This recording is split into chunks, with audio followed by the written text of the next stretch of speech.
punch me, kick me, stomp me, flip me, drop me, hit me, any of these I will get up. Stab me, grab me, choke me, jab me, broke me badly down to my knees, I still get up.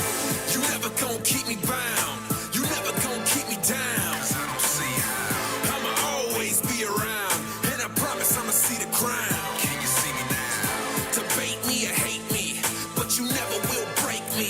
You can't break still. You can take me and take me, and I promise I'ma break free. Cause you bigger and badder that you could come through and run through my crew like we really don't matter. How dare you come through our city with Anna? What's that? That's animosity, and what you doing is an atrocity. You thinking that you preying on the weak, but we ain't even weak, we just waiting on the creep. Creeping slow while we waiting for the sneak. Attack these foes and lay it to the beast. And your mans is frontin', don't stand for nothing. Don't need legs to stand for something. Feel my soul and feel me, dog. Don't matter what you cowards do to me, I will endure. Y'all can punch me, kick me, stomp me, flip me, drop me, hit me, any of these I will get up. Stab me, grab me, choke me, jab me, broke me badly down to my knees, I still get up.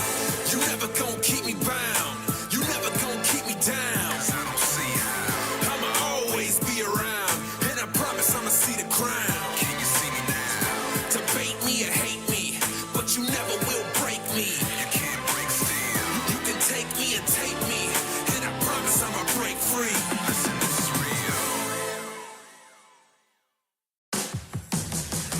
I know I'm bad, ain't come to play. Some like a savage or renegade. I'm so chaotic, I show up, it cause a problem. They diagnose me as psycho, I'm taking off like a rocket. I know I'm bad, ain't come to play. Some like a savage or renegade. I'm so chaotic, I show up, it cause a problem. They diagnose me as psycho, I'm taking off like a rocket. Stand up guy, they asking me who am I? They wanna know who that, I tell her give them a try. They'll soon find out and move back with eyes open or wide. I'm here, the ruler's back to take it over for life. Yeah, you know I'm major, how I run it so iconic. They all treat me like the mayor. Everything that you did, I have done it all on paper. Super like I'm Sonic, see you later, get your weight up. Yeah, applying the pressure, swell my soul, the out when I let up. I'm on a roll and I'm in control, so get a hold, cause I am that fed up. Don't need a pole to decide who is better. Never will fold and never will settle. They call me a problem, but I come and solve it. I promise the novice can handle me never, ever. I know I'm bad, ain't come to play. Some like a savage or renegade. I'm so chaotic, I show up, it cause a problem. They diagnose me as psycho, I'm taking off like a rocket. I know I'm bad, ain't come to play. Some like a savage or renegade. I'm so chaotic, I show up, it cause a problem. They diagnose me as psycho, I'm taking off like a rocket. I know I'm bad, ain't come to play. I'm so chaotic, I show up, they cause a problem. They diagnose me as psycho, I'm taking off like a rocket. I'm so alive, my enemies running high. They witness how I arrive. They all tuck in their pride and cry. I'm so alive, my heart is cold as ice. I started, then I ride. They all tuck in, they hide inside. Who gonna stop me? I am the man and they all a copy. Look at them stand, they licorice sloppy. I got these hands, they straight like it's Rocky. I got the plan of becoming a leader. You just a fan, so stay in your pocket. I am the plan, the man, and you watch me. People they saying I'm really chaotic, yeah. I know I'm bad, ain't come to play. Some like a savage or renegade. I'm so chaotic, I show up, it cause a problem. They diagnose me as psycho, I'm taking off like a rocket. I know I'm bad, ain't come to play. Some like a savage or renegade. I'm so chaotic, I show up, it cause a problem. They diagnose me as psycho, I'm taking off like a rocket.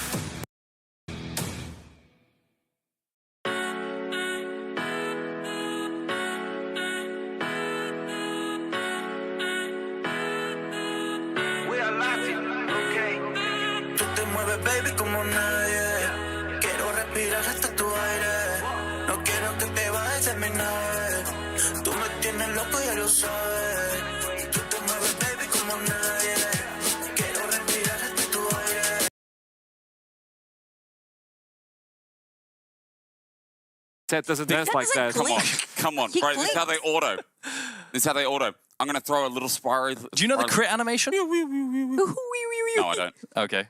Well, we gotta wrap it up. Say the name.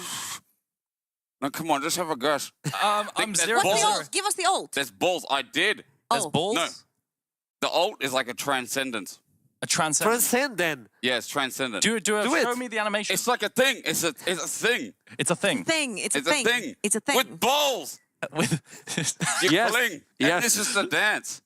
Imagine it's Irelia, but newer. oh, and Bessa?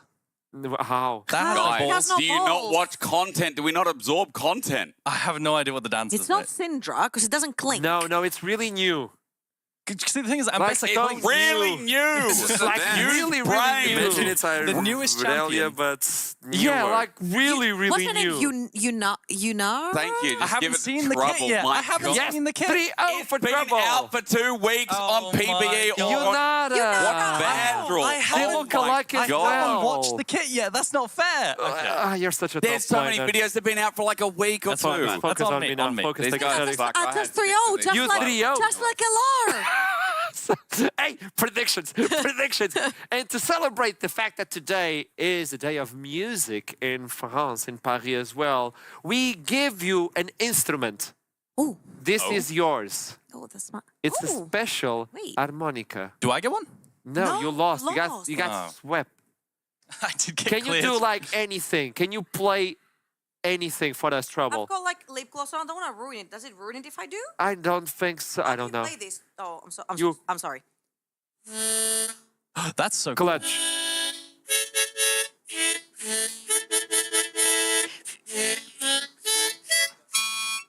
Wait, That's- that's so good. That's the theme of being 3-0'd Okay. on the game show. And if we're talking about 3-0, I'm and sorry. Los Ratones have to do it if they want to That's achieve so the clutch. golden road. They That's have right. to win all 3 splits in a row. They have 1, they're close to 2, but another team did Wait, that's so good. close. That's so Let's talk good. about That's the theme of I mean, being looking at this, right, I think the big That's thing the is theme that, of being Los Ratones, they still have another split to go, right? And the point in this is if they keep winning, right? The point is that they've won winter playoffs in the NLC in winter, then they won the EMEA Masters in winter, then they won the spring playoffs in the NLC, and now they've got to win this, and then summer, they can achieve the Golden Road, which hasn't been done before. See, in the EMEA. KC 2021 was the closest team to almost make it in the ERLs. They won both spring and summer EU Masters back then. Unfortunately for the NLC historians, they wouldn't like that result. We lost both of these, 3-1. And they did fumble in summer. They got second place, which is a very KC thing to do. They take second place in the LFL and they come to EMEA Masters, just win everything. Yeah. But I feel like the road for LR is a bit It's a harder. little bit harder since they've added. LR is a bit It's harder. a little bit harder since they've added. happen. I mean, we have the buff. Like, that's the thing. Ah. When we played versus them last time, if we lose, we're not out. If we lose now, we lose for real. True. And I have this thing where it actually matters. I don't care when the games when there's loser bracket, when we can lose a game and we're fine. I don't care about the game then. I'm just trolling. But now when it actually matters, I'm just gonna lock in and it's gonna be completely fine. We're not And gonna there's be a losing versus plan. them again. You need to win. You heard it from the double NLC Yeah. champ and one-time EMEA Masters champ. You heard it. He was just trolling in the upper bracket. He's just trolling. I hope so. I mean, do you think it's Co? He did kind of smack. I really hope he was trolling. I don't know, 'cause- man. I remember the Cho'Gath versus Trundle, Chachi, into bounds. But then on finals, True, okay, fair. I gotta say this. I gotta come clean. I was a viewer of Baus in 2022 on NLC. I was addicted to all these videos. And I swear, as soon as they announced him as a pro player, I'm like, this is not gonna work out. He's different. He's built different. Actually built different. He's a different sort of player. But when we look onto the other side, is there a way for Spain to win this? How can Barca actually win versus Los Ratones? I think there's a few different avenues, right? But like looking specifically at some things that haven't been talked about too much before. One of the things is I think despite all this time, I still don't think LR are that great in terms of lane swap scenarios. Okay. Specifically Baus, I think he often overextends or takes waves and pushes waves when a lane swap could be coming. This clip just you have on the screen just showcases that a game where BARCA actually won the game through lane swapping away from Renekton lane and 2 scaling lanes in the bottom and the top side of the map to then win the game and carry through this way, just to showcase how good they are. And on the other hand, you have this dive from Los RATONES, which went really badly, right? This went really, really badly versus Busquets. Lost the lane for Baus later on. The side lane was unplayable afterwards, and they botched it 2 for 2. You'd think Darius is going to double kill. And But yeah, I feel like this one is the worst. Yeah, right? that's like the worst. One more wave. It's the classic one more wave boss. Just let me get one more. But I feel like, especially when you're going into BARCA, right there you're giving a kill to Zeri, right? That's 5-0 Zeri later on. But I feel like specifically in the context of playing against BARCA, Fager as a jungler is a guy that will get to the play just about to cash in on those kills. And he's playing a lot of aggressive champions that really spike in that early to mid game to really take over a game. So you cannot afford to be given free kills like this. Yeah, I just think specifically they disrespect when swaps could be coming. That's the most important thing. And 2 things that are for sure for BARCA: death, taxes, Whiting mid lane to support Chocolate. And particularly this player right here is what I mean about that mid plus support synergy for BARCA. Fantastic trade from Chocolate onto Nemesis. That was their series in the group stage. And then Whiting is the first one to move. Yeah, and I think because of this, because of how I've seen Whiting play multiple series in a row, where he always roams mid and plays around mid for Chocolate, I think bot lane prio is going to matter a lot. Because the person who can move first from bot lane will be at mid first, right? So champions like Alistar who don't get a lot of prio early on and might not be as valuable.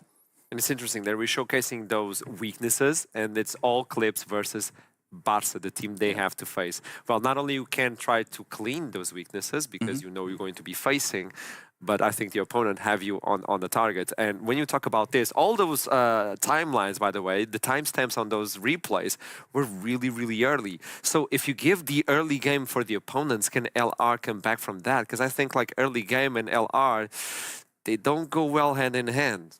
I mean, I will say, I'm not going to sugarcoat it. I think our early games have been extremely weak. I feel like there's a lot of disrespect happening, maybe sometimes from the side of top lane. I feel like, for me at least, Nemesis was the best laning mid lane in the tournament. And I feel like, for me at least, Chocolate has taken the lead onto that matter as well. And I feel like, if anything, the most stable part of Los RATONES has been that bot lane, Crowny and Reckless, but I feel like it's all going to be around that early game and how little can LR lose to then come back with their team fights. Yeah, it's important because the enemy support, Whiten, is so fast as rotating. Like, that guy doesn't care. It's like, hey, you good, Legolas? Good, I'm out. And that's going to be really complicated to deal with. But LR are still the favorite somehow. Why? Well, I think a big part of that is that anyone can carry on this team. Don't you think? Like, at any point, you randomly have Baus carrying. One game he might in, then you have Baus carrying on the other side. Then another game you might have Velya carrying on the Kindred once he gets his stacks. And then you might just get, for example, Zillion 2v2ing in mid lane for some reason, winning in lanes that shouldn't be for Nemesis. I think anyone on this team can carry, and that's the fantastic part. And I feel like it has been a continuation of like Reckless as well. He's got top KDA in the entire tournament. Like these guys, Braum, Alistar, Rakan, like he has been impeccable with his timings, the way he coasts in and out of the team fights, particularly his Alistar. I feel like it's by far his best champion. Yeah, I think you have another one in line, but I like his Rakan a lot. I gotta agree. How's the Bowland skin? Yeah, he does use that. And I just think the way he plays team fights, there was a game before recently where he went 0-0-21 or something, which is just crazy. I mean, I think he has, did you say, maybe, I think I heard you say before he has the highest KDA in the tournament or something? Yeah, he does. Right, it's just a phenomenal stat, and I think just the way he plays Rakan is great. If someone plays like Alistar and Rakan and doesn't die, has the highest KDA on this sort of tournament. I think Alistar specifically, yeah. You and me, we know. We've seen his spacing and cooldown management. I think it's disgustingly good. Yeah. Especially when he goes in bushes. Like, he goes in, engages, goes away. I'm like, I'm out of the fight, guys. Don't worry. 3 seconds back, he's like, hey. I'm going crazy when I'm like, you're playing Rakan so well and Alistar. Stop having an obsession with damn Braum. Like, just stop it, man. Like, we saw some purposeless Brahms on the reef throughout this entire tournament. I'm like, it looked miserable for KCB as well when they had a purposeless Braum. It's just like, you go Alistar, you go Rels, you go Leonas, you go Rakaz, just play all that stuff, like have agency for your game. So imagine LR are capable of surviving that early game and they get to mid game. I think that's where they spike. I think that's the reason where they spike. Especially when Baus has found like some openings when it doesn't die a lot, and it doesn't say on me. I think mid game. He still dies. He still dies. Very much. But achieves things. Yeah. Right? What do we expect for mid game? Once he's scaled up, once they play the team fights, that's really where LR come online. And I think a big part of that is also they draft for this, right? I think when you look at LR drafts, a lot of the time they're drafting 3 losing lanes, losing jungle matchup, and then they prage. They prayed, and then they somehow get to there 15, 20 minutes in, and they can come online. It was the same with the Zillion drafts, the same with almost all their drafts, because they like to draft the composition. There was 100 mark at 17 minutes. And remember? Velia just kept saying, I just need 4 stacks, guys, 3 stacks, please, please, please, you know? But like they had like no prior. And they like, I can't do anything. So miserable. And that makes it hard for him to play, right? Because often what Velia will do is he'll act as the bridge. I remember a Poppy game as well, where he's trying to act as a bridge for a Cassiopeia and a Zeri, and that's his entire role. So I think sometimes they neuter Velia a bit and his agency, but overall it just seems to work. If we talk about the bridge, I want you to talk about that bridge, because I've heard that topic from you. The bridge from Velia in the top lane, by not allowing Baus to get exploited. I think Velia has been the unsung hero in terms of he doesn't necessarily shadow Baus, but the way he will intercept enemy jungle, he will invade, he will take camps, he will push enemy jungle to the other side. He doesn't allow Baus to fall victim to those ganks that we've seen him fall down to before. And I feel like this is why Velia is so important. Velia on a good day, where he plays to support Baus's playstyle, is a great day for LR. We saw Velia not have a so great day versus Buscade, and Baus really did suffer over on the top side of the map. Yeah, and I also think it's not just Velia as well. Velia supports Baus heavily, but it's also the rest of the team. I've said this before, like a couple of days ago on broadcast, where I just heard a comm from Nemesis, which was Baus wanted to farm another wave. Classic. No way. But the enemy team had Hextech portals, and Nemesis said, Baus, I can see them taking the portals. If you take that wave, you're gonna die. And Baus turned around. He changed. He changed. And he took the portal, he walked away, and he recalled. Sometimes he's able to deliver some things that were like, how did you pull this off? the I think we have whole a team replay supporting from mid-game fights, especially for Baus, with his Jax. The AP Jax. I mean, this is just the team fight of the tournament for me from a top lane perspective. He played so well, ducking and weaving. I mean, I just keep watching this because it's so good. That's the first Counter-Strike combination. He comes back in, plays around. I believe he's going to get a flash onto the backline in the Dragon Pit as well at one point. It's just such a good team fight. Yeah, absolutely. And this is kind of like the skill checks that we expect to see from LR, right? This is the fights where when they're down even 5,000-6,000 gold, they know where their team comps spike. I mean, all that experience that they have on their players, all those titles, like just among them, EMEA titles, they have 8 on Los Ratones. And I'm not even going to mention Worlds Finals, Worlds Appearances, LEC titles. I'm not going to mention any of that. I'm just going to stay strictly to ERLs. They've got 8 EMEA titles in their names on the side of Los Ratones. Remember the number we had that we brought in from Los Ratones, the experience they had total? 30 years, was it? 32 years. 32 years of professional experience. They have more years of experience than you have of life. That's a really weird perspective to have, actually. It's true. Sorry, boss. Sorry. And they're not washed up. But when we talk about the skill check, I think this is exactly what they want. They want to skill check the enemy. So if Barca brings that up, maybe that's the way that Los Ratones can take it, especially when Baus goes in for those skill checks. He might get a few kills or solo kills, and he might die sometimes. They'll make trouble. I mean, Baus, he really does skill check. This was my favorite one, where he goes for a solo kill, just ducks behind Fog of War. Aatrox doesn't see him, suspects something though, but then the chains you see as Aatrox face checks the Halo Blades Cho'Gath, knock up into silence after, so Aatrox can't disengage, insta, and then here, AP Jax. The most important thing versus Baus, I feel like, is knowing his champ's damage as good as him. Otherwise, you're gonna die. How can you know though? Like the damage of a 4-item, 5-item AP Jax as an Ezreal. He took 60% of his HP bar in one in a counter It's just strike. ridiculous, isn't it? Like, and then Halo Blades Cho'Gath. Like what? And the way he provides the CC with that Cho'Gath, you get knocked up and you're like, okay, in the knock-up, he's already procced Halo Blades. Like there you go. The skirmish is over. You think you're gonna flash, but you get silenced, and then nom, and you're dead. Yeah. And that's it. It's really hard to play versus Baus at the end of the day. But I want to look into another lane. I think this, to me, and I think we all agree, because I think you brought it up, mid lane for these two. Like for Barca and for Los Ratones, I think the mid lane is where we need to focus, because those two names going face to face is ridiculous. But why? Well, first of all, I feel like Chocolate is the guy of the tournament, in my opinion. Especially since he didn't come into a favorite team. He didn't come in as the favorite name. I feel like he has been a demon. Just to put you on the spot, would you put him as the MVP of the tournament so far? I probably would, Yeah, honestly. respectable. I remember the guy back in 2020 summer when he won his first EMEA Masters with a Go Rogue back then with names like Sigenda, Zansara, Wulai, Trimby, all the big names. 4 or 5 of those players made LEC literally the season after, including Checolate, right? And ever since he's been coasting in the ERLs after he got taken out of Excel back then, I feel like this is his tournament. This is his year. He's been playing incredibly well. I think it's his meta as well, because things like Syndra, Azir, Hui, like control mages is where the guy strives. Yeah, and just showcasing their best games in terms of statistics. Those are the best KDA games, and now I believe Look how close as well. Yeah, Beautiful they were very close. similar KDAs, and we're going to see the best DPM games. Just to look on the other side of Checolate, Nemesis. The game that the highlights I want to look at are specifically the Vlad. That Vlad gameplay for me was some of the best Kinda Vlad gameplay. disgusting. Exactly. It's some of the best Vlad gameplay I've ever seen, and the best fact about that is the comms for deciding how they played Vlad. It wasn't prepared. Tell me. No, yeah. it was a random blind pick. It wasn't random because No Way plays this No Way Classic. He played blind picks Gangplank, and Bao says, yo, Nemesis, this is a great Vlad angle, right? You've got a Lulu on the other side. You can get past, you can dive the backline, and you can play into the Gangplank. It's a really good lane. And he does it. He dominates lane phase and absolutely 1v5s at multiple points. He's so good for doing that, just being able to pull out and play at the highest level a random champion. And I feel like when we're talking about DPMs, the Vlad game is very impressive, but that's Vlad, right? He can really pull Yeah. high numbers. On the other side for Checolate, that's an Oriana with 1300 DPM. Usually that's a burst kind of champion. You get your big shockwave, you overextend, you die in the fights. But right here, Checolate, not only does he pull so much damage out of, I don't know where he pulled that out from, but he's the reason they won that series overall. It was versus Sexuality, the first best of in the group. He backdoors double inhibitor while the enemy team is taking Elder Dragon, and then he backdoors the Nexus for the win while his team is 4 versus 5 and losing the fight. Like, the decision-making on both of these guys, the raw damage, the strong laning phase, this is why this lane is worth looking at Yeah, today. I think both of the mid laners in multiple games have kept both of their teams in the games. Alive, yeah.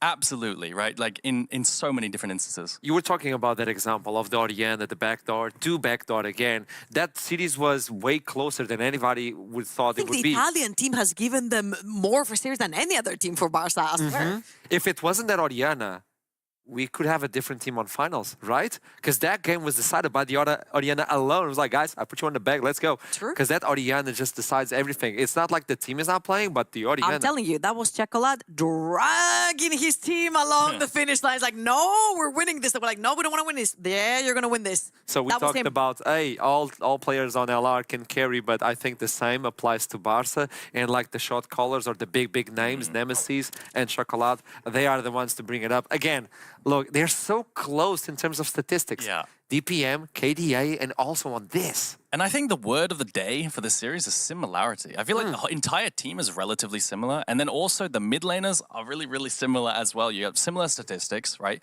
We're going to see champion pool, similar champion pool. I just think similarity is the word. And I feel like it's also really cool to see their gold at 15, right? They're both very, very dominant mid laners. Last time around, the Checo got the lead. This time around, I don't think Nemesis is going to let us slide through. But the fact that they have more shared champions than individual shows you...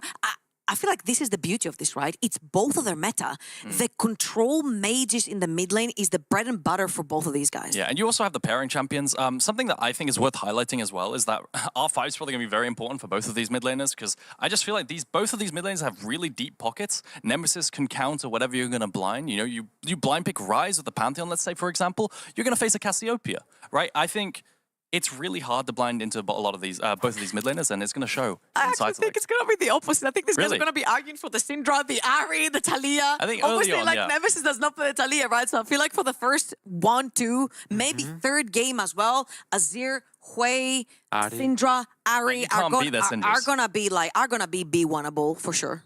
Oh, so instead of going for the priority at the end You of take Champions what's best. Select, You just take You know- it straight away. Oh. I saw something funny on Twitter where it's like the mid laners, I believe it was random, the mid laner, he said in the previous series, Lost Return to Syndra got left up B1, and he said, classic rookie move, because that's what they did as well, you know? So, Oh, yeah. just the presence that they have with these blind And picks. Random did not have fun into Nemesis, Yeah. I'm just going to say. So I think just these pocket picks warp draft so much, it's going to be really, really cool to see. Okay, we're just getting information that we're getting close to the time and the teams are getting ready, obviously, but we still have a little bit more time to talk about this. I want to go back into the mid lane. I think it's quite important. When we look into the champion pool and the shared champions, we were talking about how can you counter this, but since it's a fearless draft, they're not going to run out of champions, which is usually the thing. We look into the top lane, oh, Boss has run out of champions. Mid lane, it's the opposite. Yeah, sorry, you go ahead. One thing that's very interesting, I'm going to put production on the spot right here. If we can pull the champions back up on the screen, I feel like one thing that's really interesting about the champion pool of Chocolate is that Checo also plays Corki and Tristana, which can be very easily paired up with AP champions over in the jungle, right? And I feel like the Talia, which Nemesis hates with spite. He really hates that Talia, but I feel like it's one of the most OP champions in the mid lane right now. Broken. I think Talia's incredibly broken as well, yeah. Yeah, it's Nico too. How dare he? As support, I mean, to be fair, it is nerfed, but if he hated it before the nerfs, I don't know what to say. That champ's broken.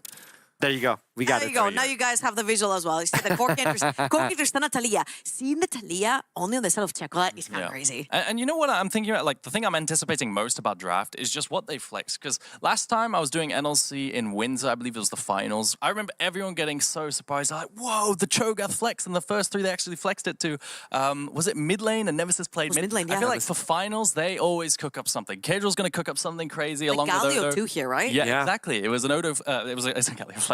And I just wonder what they have this time around. Last time it was Vi, I believe, first game flexed to top lane, which is a classic for them. We got a Kled top lane as well. There's always a cooking being done. What is the spin this time around? That's what I want to see.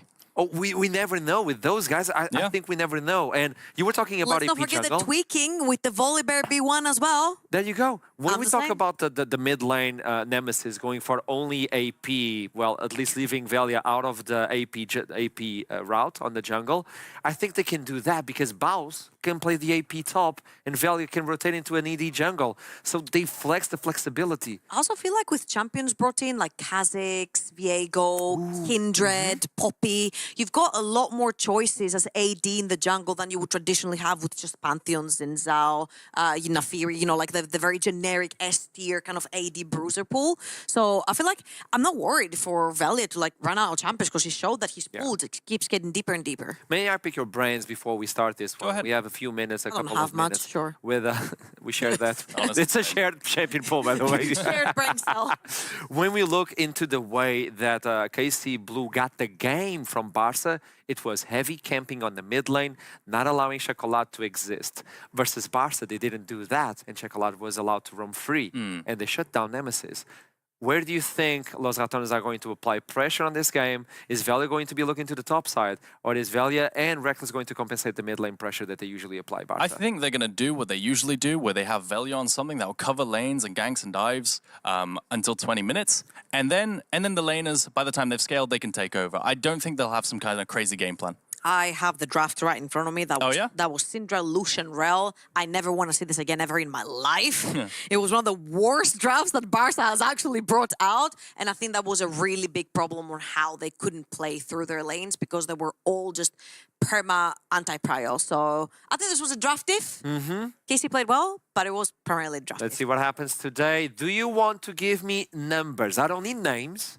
I want numbers for the series. 3-2. 3-2 for you, Trouble. Every single series for Los Ratones and EMEA Masters or NLC Finals has been a 3-0. So you think? I'm following the storyline. I'm going 3-0. I also wholeheartedly believe that from an analytical point of view. You know, it's really funny that we made all this pre-show with a lot of topics for each side, and this guy goes 3-0. You can go into the desk, like, take it away, guys. So we're about to jump into the first champion select of the day. This is going to be a best of 5 to decide who's the team who conquers it all at EMEA Masters. In winter, it was Los Ratones with a 3-0 final, what everybody thought there was a chance for the other side. Right now, it's going to be Spain versus the English team, Barca. They have the names. They have the numbers as well, 2-0 versus Los Ratones. Can they take away this trophy right here? I hope at least we get 5 games. I hope you have fun back at home. And let's just enjoy a good afternoon of League of Legends. With that in mind, the casters are getting ready still, and the game is about to happen. Los Ratones are going to take blue side for the first game, so maybe priority to the mid lane. But now, priority to aesthetics.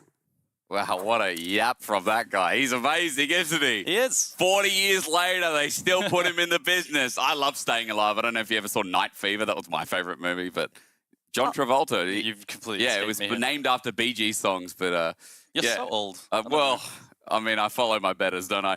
We're about to go into draft. Grand finals underway. Holy moly, is it underway? We didn't give it time to talk about the bands. As guys, welcome to the desk. Where do you want to start here? You want to take a trouble? I mean, I already looked at the B1 Cho'Gath flex. Whoa. Hold on.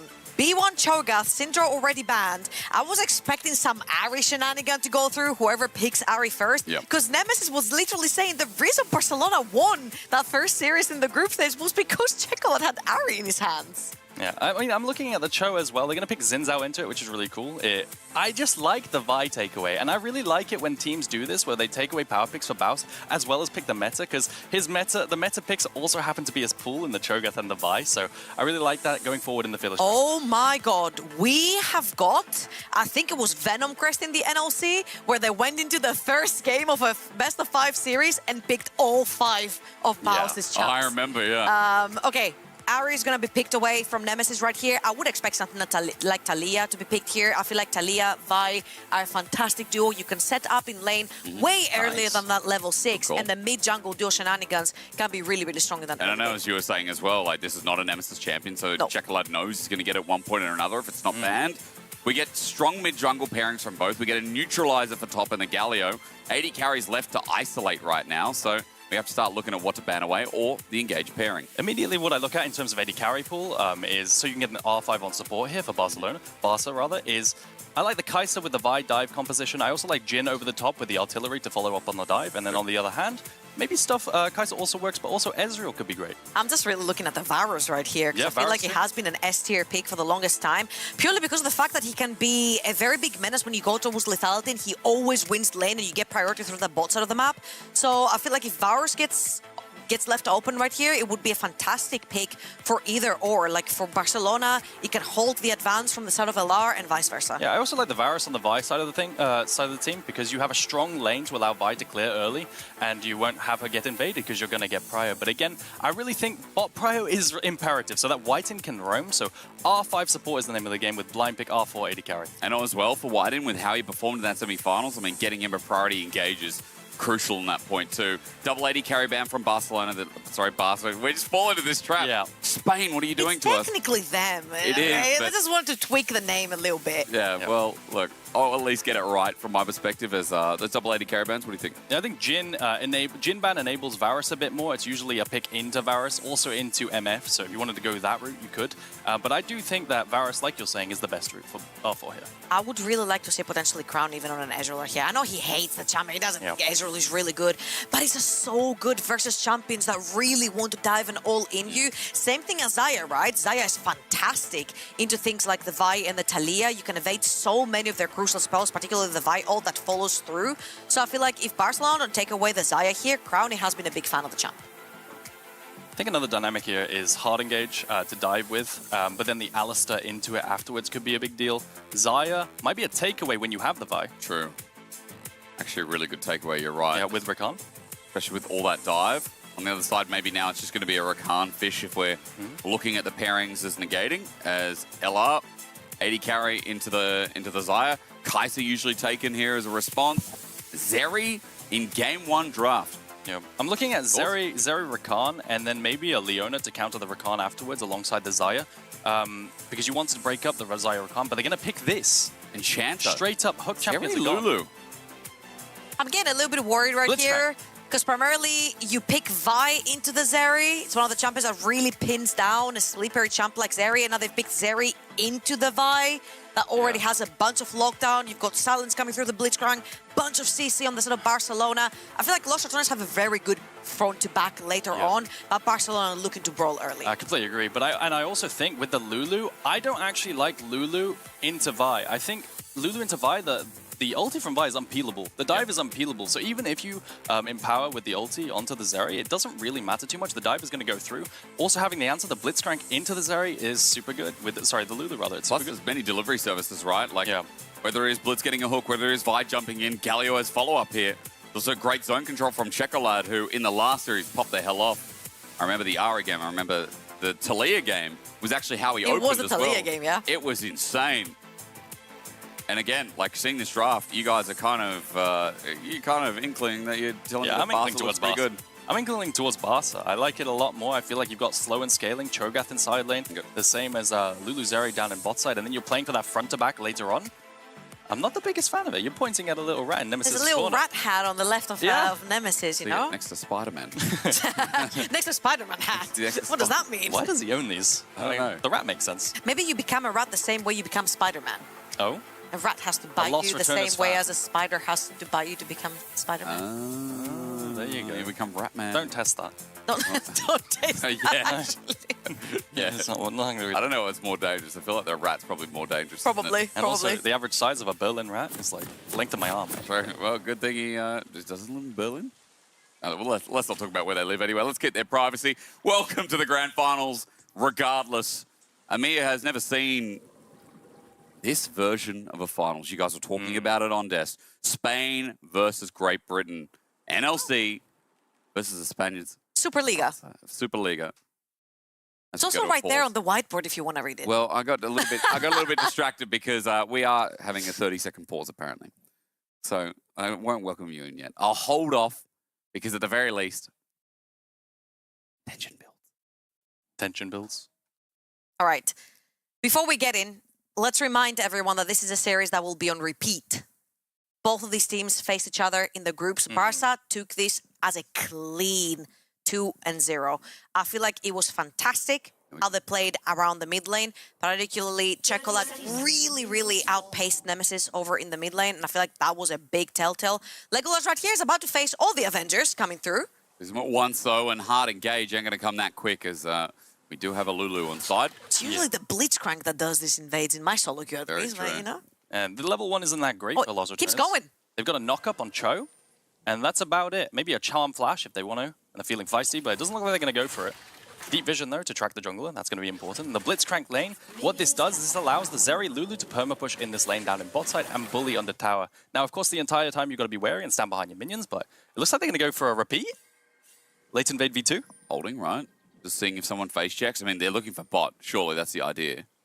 I would say when it comes to that bot lane, because of the ranged synergy from the Lulu and the Zeri, as you mentioned, they push. However, all it takes is one Q from Blitzcrank to take a flash off of either of them, right? So that's kind of scary. They have been spotted. The ward is on the other side. The hook. Reckless caught out, but it's just simply a heal Instant popped heal. out. Regardless, it is a summoner taken from white in, as Valia will continue to do blue. Yeah, and this is exactly what Los RATONES want. They want to attack the Vi level 1, because that's when Vi is notoriously weak. But Vi should be happy with this. Maybe cross map up top side with the Prior from the Cho'Gath, who, you know, should be able to get Prior in that lane with the E start.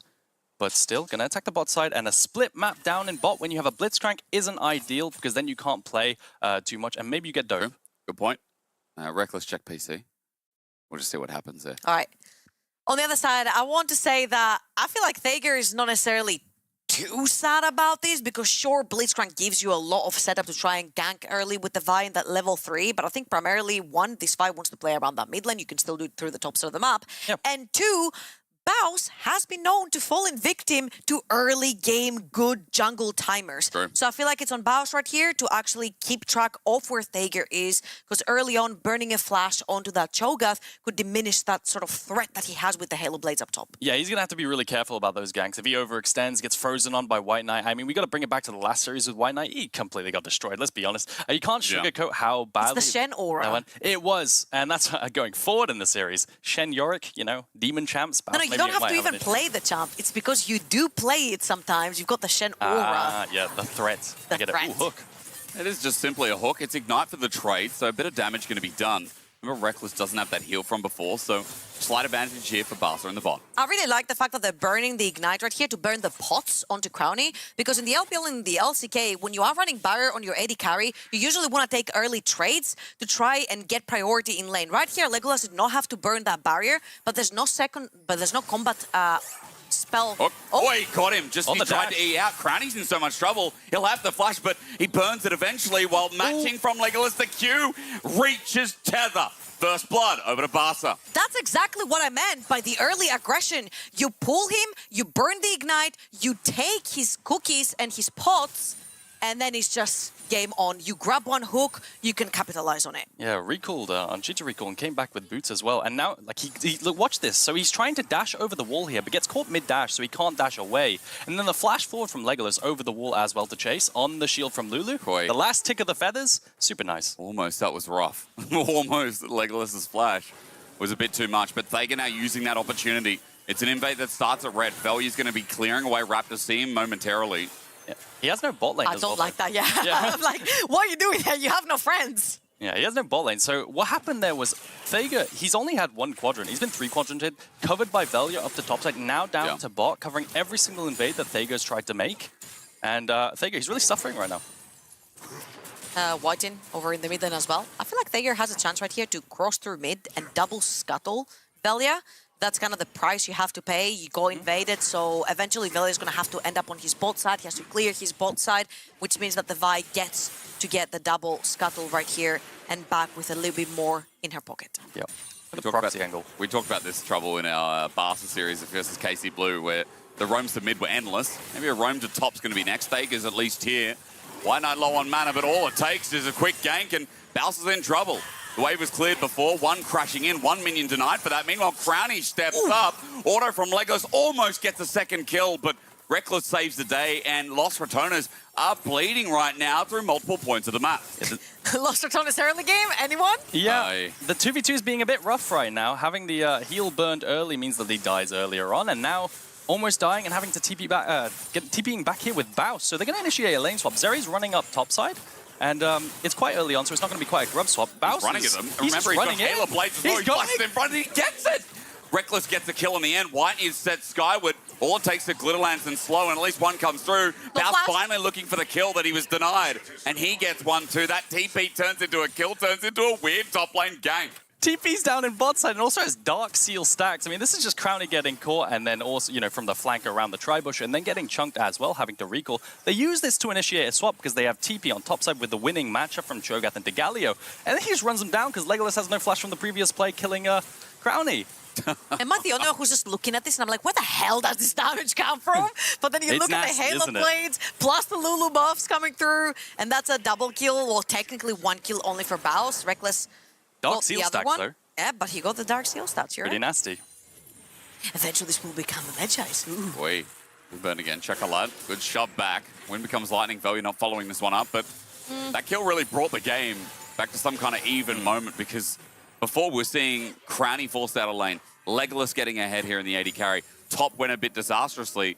Bouse now with a 400 gold lead after his kill. I think that's a little bit more than kills, though. That was a very free Dragon for Barcelona down the both side of the map, right? True. And right now it's not, because both of those members that were supposed to help for the Dragon have just died, so they had to reset, get back up on the map. And now Chocolate was in the mid lane. He hadn't reset yet. He needed more mana, he needed more HP. He had to go back, buy boots, get back.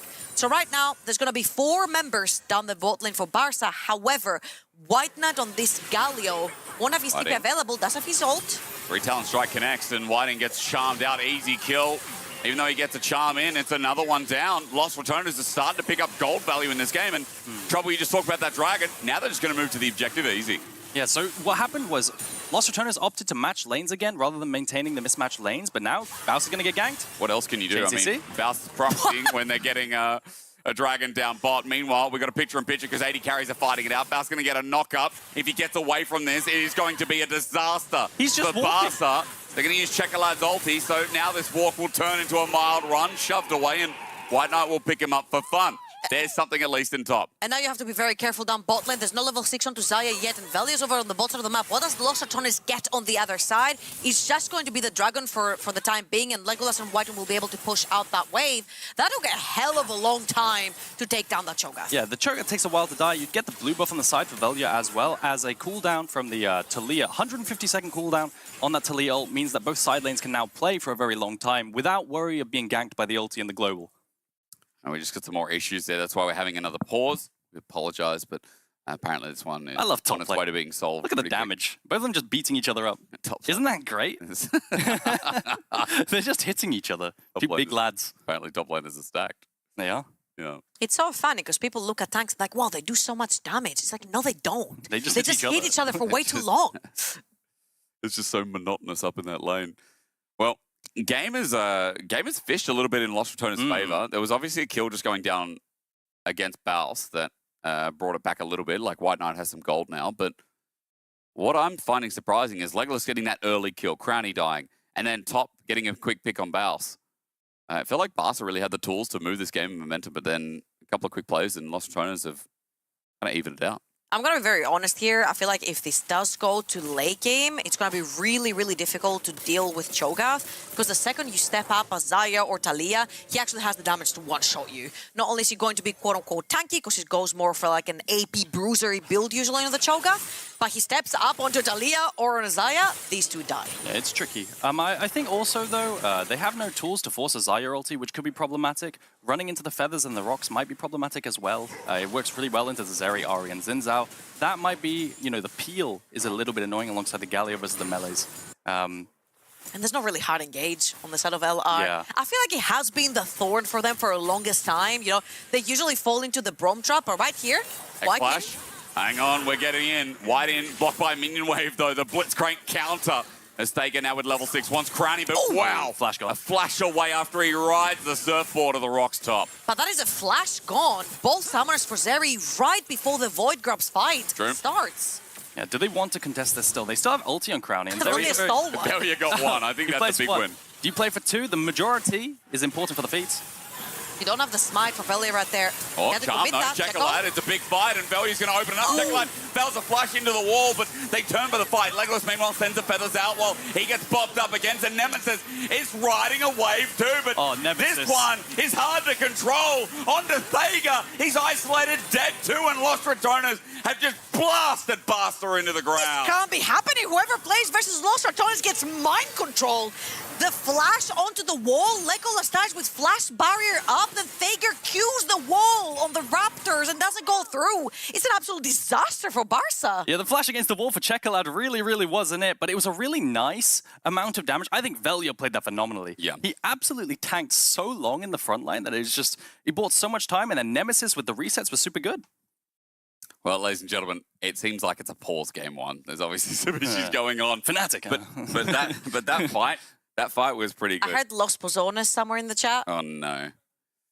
Well, that's not good. We're going to find out whether... Have you missed us? Apparently, there is a player. We're awfully close, Aragon. What happened? I don't know. We're kind of just on top of each other. This is the hot day. Get cozy, guys. It's 36 degrees today in Paris. How phenomenal is that? It is, yeah. That's awful, to be honest. Well, I mean, at least we're inside in air conditioning, so it's okay. Yeah. I will say, this one is a bit of a longer pause, ladies and gentlemen. I'm waiting for updates. Someone had to restart. Thank you. That helps a lot. I'm the air conditioning. I didn't know what was happening then. I was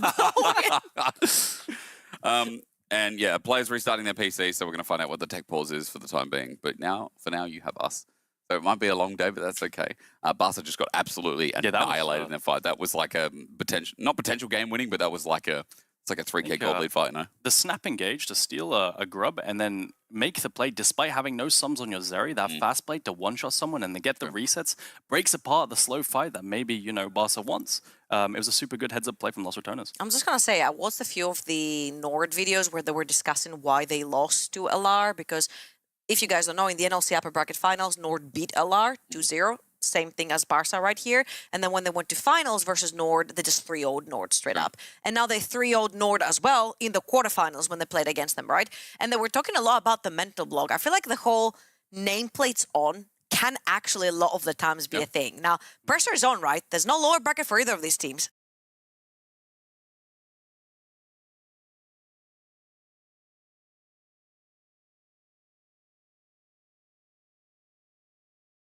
This is the first finals for Barca as an organization. For a lot of those players as a whole, that's their first final, never mind the title, right? So there's a lot of pressure. You're playing against some of the best players that the ERLs have to offer. And unfortunately, they seem to be fumbling the first few skirmishes. Oh, I've been told that 3 minutes 40 is how long we've got till the game is going to be resuming. Of course, spectator delay for everyone out there. So we have God vision or God understanding of how that's going to happen. Well, we don't, but everyone else does. I have an idea. You have an idea? Yeah. Are we going to sit? What is the idea? I'll show you. Okay. Yeah, you guys keep chiming. I'm pause champing now. Like, what's going on? Is it an animal? What are you? No, I thought we're playing like 20 questions. Ah, Why I see, are you so close to me? Like, look at this. There's Look at this. Just a little bit. There we Thank go. you so much. Just I a mean, tiny I'm bit. not gonna lie, Trouble's I've got on my a spot chair right now. next to me. Like we've got yeah, but we've markers where got we're chairs. supposed to There's stand. a chair next to my camera. We have the chairs there for a reason because during cast, There you sometimes go. we need to sit Thank there. Oh my God, it's like a new set. Now we can actually stand. Okay, hold up. Because yeah, we started the me to hold broadcast like this. Okay. This is Aragon on me. Okay, Like- hysterics, you're gonna have to look at the wall. Okay. Do I? Yeah. Wait. Look at me looking at the No, wall. no, no, no. Okay. You're what am I gonna doing? put this on your head and look at him. You're not gonna look at the camera, okay? Okay. And ask him who you are. Okay, you put this on Okay. your forehead. You show him. You don't look at the camera. Don't look. Because the champion is right there, okay? Okay. Do I turn And around? hysterics, yeah, you have to explain to him who he is. Okay. I have to explain to You Aragon who he turn is. around. You have to see what the champ is.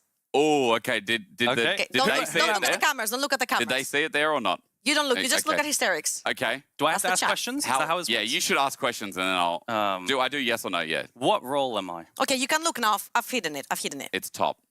It's top lane. It's top.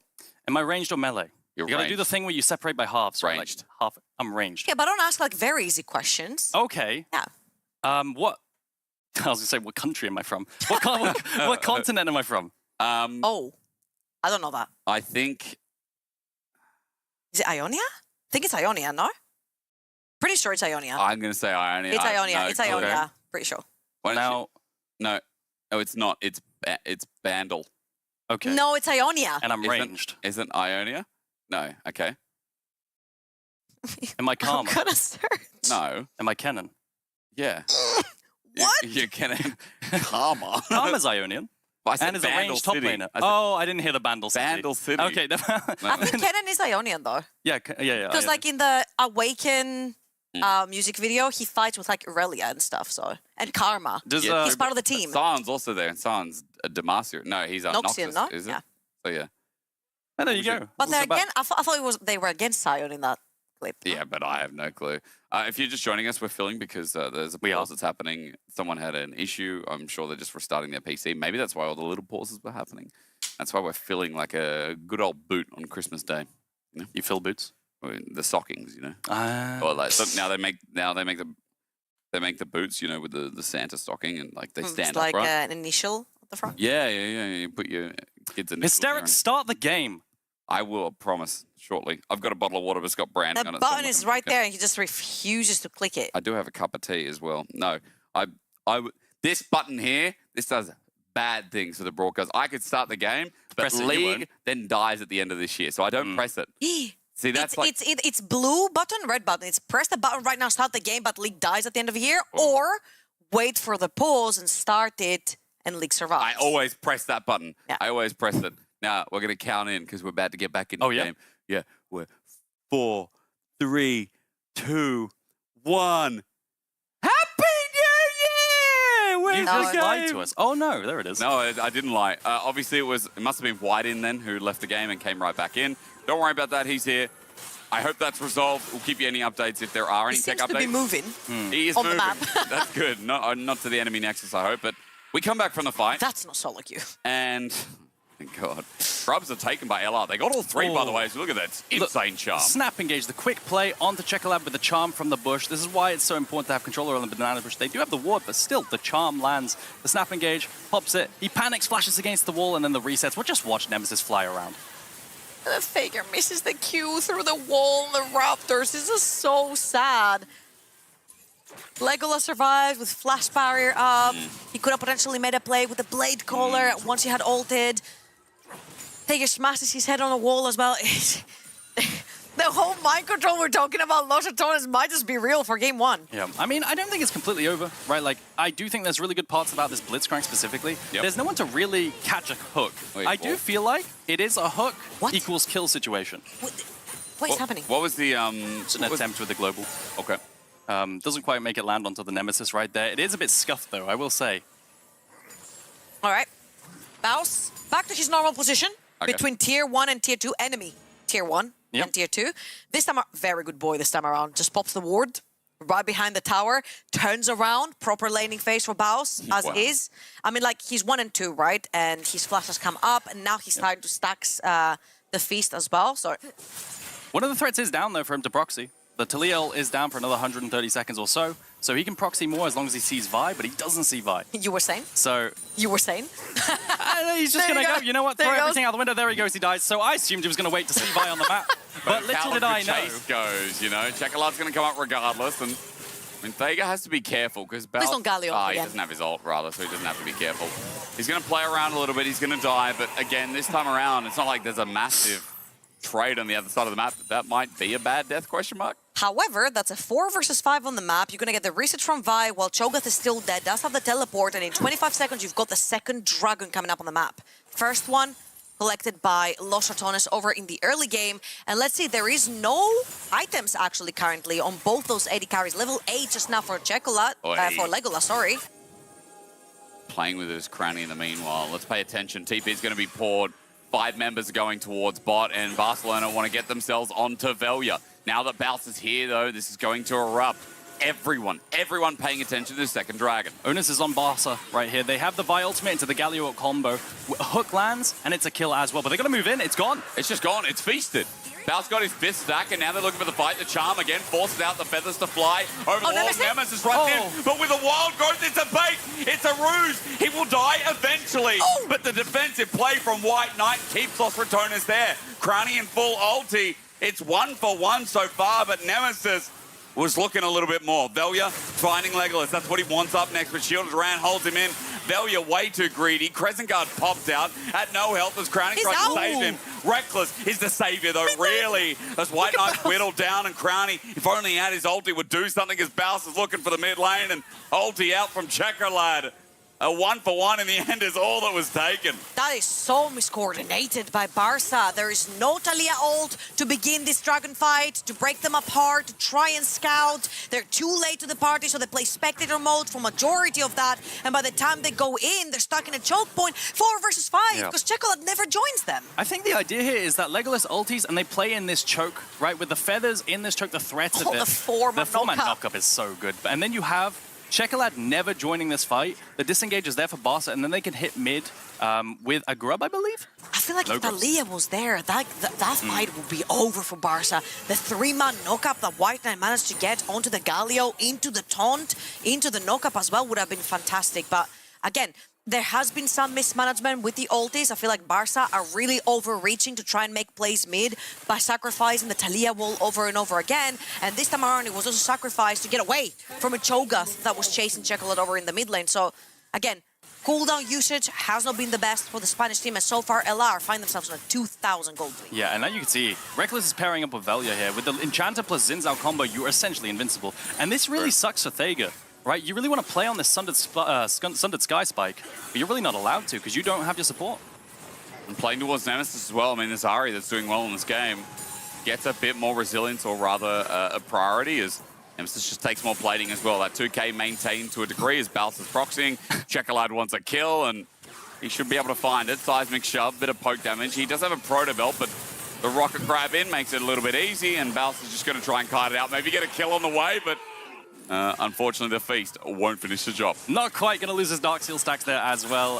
Proxying on the weak side of the map, 1 versus 3 potential is always impressive, but it's you're going to see a kill go over to the Crank lane. That time was nicer, I guess. I mean, like, that was a good death. That was actually a good death. Reckless and Crownie had been beating on the mid lane tower for the longest time, and taking that mid lane tier 1 is huge. The more you deprive Barca right here of vision, the better it is for that Xin Zhao and the Ahri to make plays through the walls on the side of the mid lane. And not to mention also, you have 3 grubs on Los Ratones, so anytime you buy time from the side of Baus to be able to hit the tower, the grubs are going to do a lot of work on the towers. Well, ladies and gentlemen, we have to apologize. I have been told that there's still some issues backstage. When I say backstage, I mean on the player side, not our stage. We are going to actually go to a break. I've been told there's still an issue resolving itself. Once we have more information that we can tell you, we will share. But for now, we apologize again. This pause hopefully won't go too much longer, and we'll go to a break and return for Game 1 of our Grand Final. Yeah, you know, I don't really do this too often. I'll be good for real. Just watch. Yeah, hey, how you gon' feel when I take it? How you gon' feel when I take it? We about action, we don't say. We about action, we don't say shit.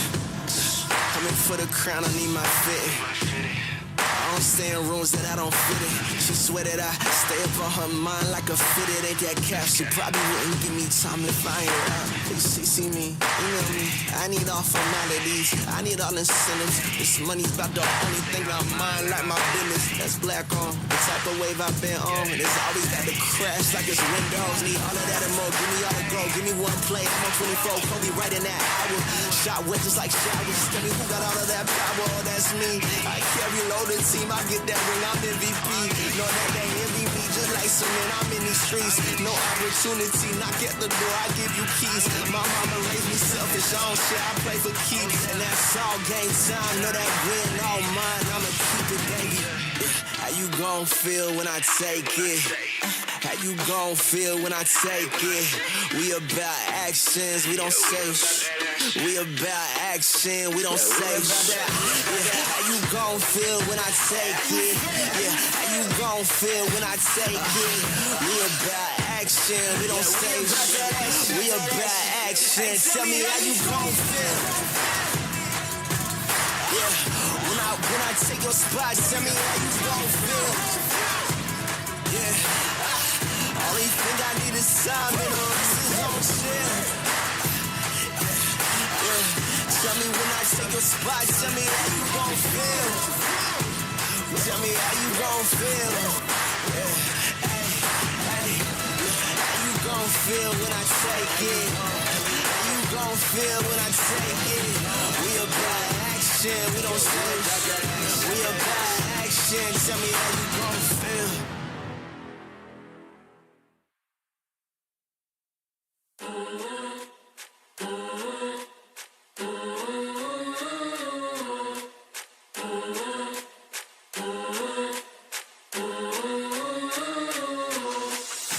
When the shots fire, my soul at ease, yeah. If go down, I might go to see, yeah. Them scheme, them go to sleep, yeah. They don't wanna go war with me, yeah. Make it run, make it run, run, make it run. Make it run, make it run, run, make it run. When the shots fire, my soul at ease, yeah. If go down, I might go. Plotting on me, target on my head, oh, they thought I would find out, yeah. Gotta be joking, I ain't been 100, how do you sound now, yeah? You better focus, I'm locked and loaded. You say the game, you get forfeit. We back your trophies, better not get coffee. Starving, I hope the team was dinner, now they garbage. We mobbing, y'all really goofy, that ain't not a problem. I'm cautious, I've been on these snakes, just a garden. We novice, operations down in my apartment. They block it, OG with the K, ain't no stopping. Better not let me out this shade, they catch the problem. You can keep the rings with you want the crowd. You can keep the rings with you want the crowd. When the shots fire, my soul at ease, yeah. If I go down, I might cause a scene, yeah. Them scheme, them go to sleep, yeah. They don't wanna come war with me, yeah. When the shots fire, my soul at ease, yeah. If I go down, I might cause a scene, yeah. Them scheme, them go to sleep, yeah. They don't wanna come war with me, yeah. Make it run, Ricky, run, run, Ricky, run. Make it run, Ricky, run, run, Ricky, run. Make it run, Ricky, run, run, Ricky, run. Make it run, Ricky, run, run, Ricky, run.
Ladies and gentlemen, welcome back to the EMEA Masters Finals with Trouble, Aragon and myself. We apologise for the delay. There have been some tech issues with the players on their side. We believe it's now all fixed.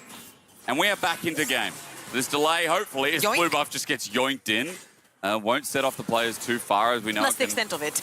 Yeah, well, I mean, we are going to start with Herald, and I'll give you an update after that. Remember, Lost Toners are in a lead as we start off a fight. Chocolate has just flashed away. Nemesis is going to ulti away, and there's going to be followed with the Hero's entrance. They're all in this Ari, but they can't kill him yet. Ooh. Nemesis does good damage on the way, and they've dove deep for this as Thega takes a double turret shot, and the convergence from Lost Toners now becomes dangerous with a feast from Baus, and BARCA are just cornered and left isolated now. They've sent everything for Nemesis. They gave him the Baus treatment, and it bites right back. For LR, they've just picked up not 4, but all 5 of the Spanish squad. It's a full-blown ace and a massive lead for game 1. Do I have time to change my prediction earlier? Are you feeling the 3-0 Russell Lost Returners yet? Kinda, man. Yeah, but that fight was so cool because they dumped everything. BARCA dumped everything onto shutting down Nemesis right there, even diving the tower with the Vi super, super deep. And then it's just on Crowny to clean up the entire rest of the fight. Zeri is so good at cleaning fights when unfocused, and that's exactly what he does. I'm just left wanting more, man. Like,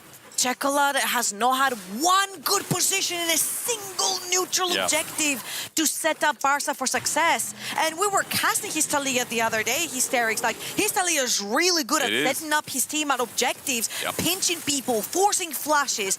And right now, it's just Chocolate finding himself in really awkward positioning. Same thing as the previous one where he lost his flash. Yeah, it's that specific bush, the banana bush, engaging from there. That's what Chocolate keeps messing up. Around there, the snap engage can be so fast because the bush is so powerful there. And then everything is used. Every single thing is used. Crowny can just free hit. Baus is just wailing away at them, and there's nothing to stop him here. I feel like they ultra-focused on the Ari, who's super sleepier, and if you don't get her on the first dash or the second dash, I think this is where you give up and you can turn around. That didn't happen. Chocolate had already committed his flash and ends up falling to Valia 1v1, right? So I feel like so far, BARCA, they haven't really used any of the strategies we talked about in the early game. There's no mid-support synergy. They don't set up for these objectives very well. 3 first Dragons already gone minute 17 to Lost Returners. That's going to be a super early soul.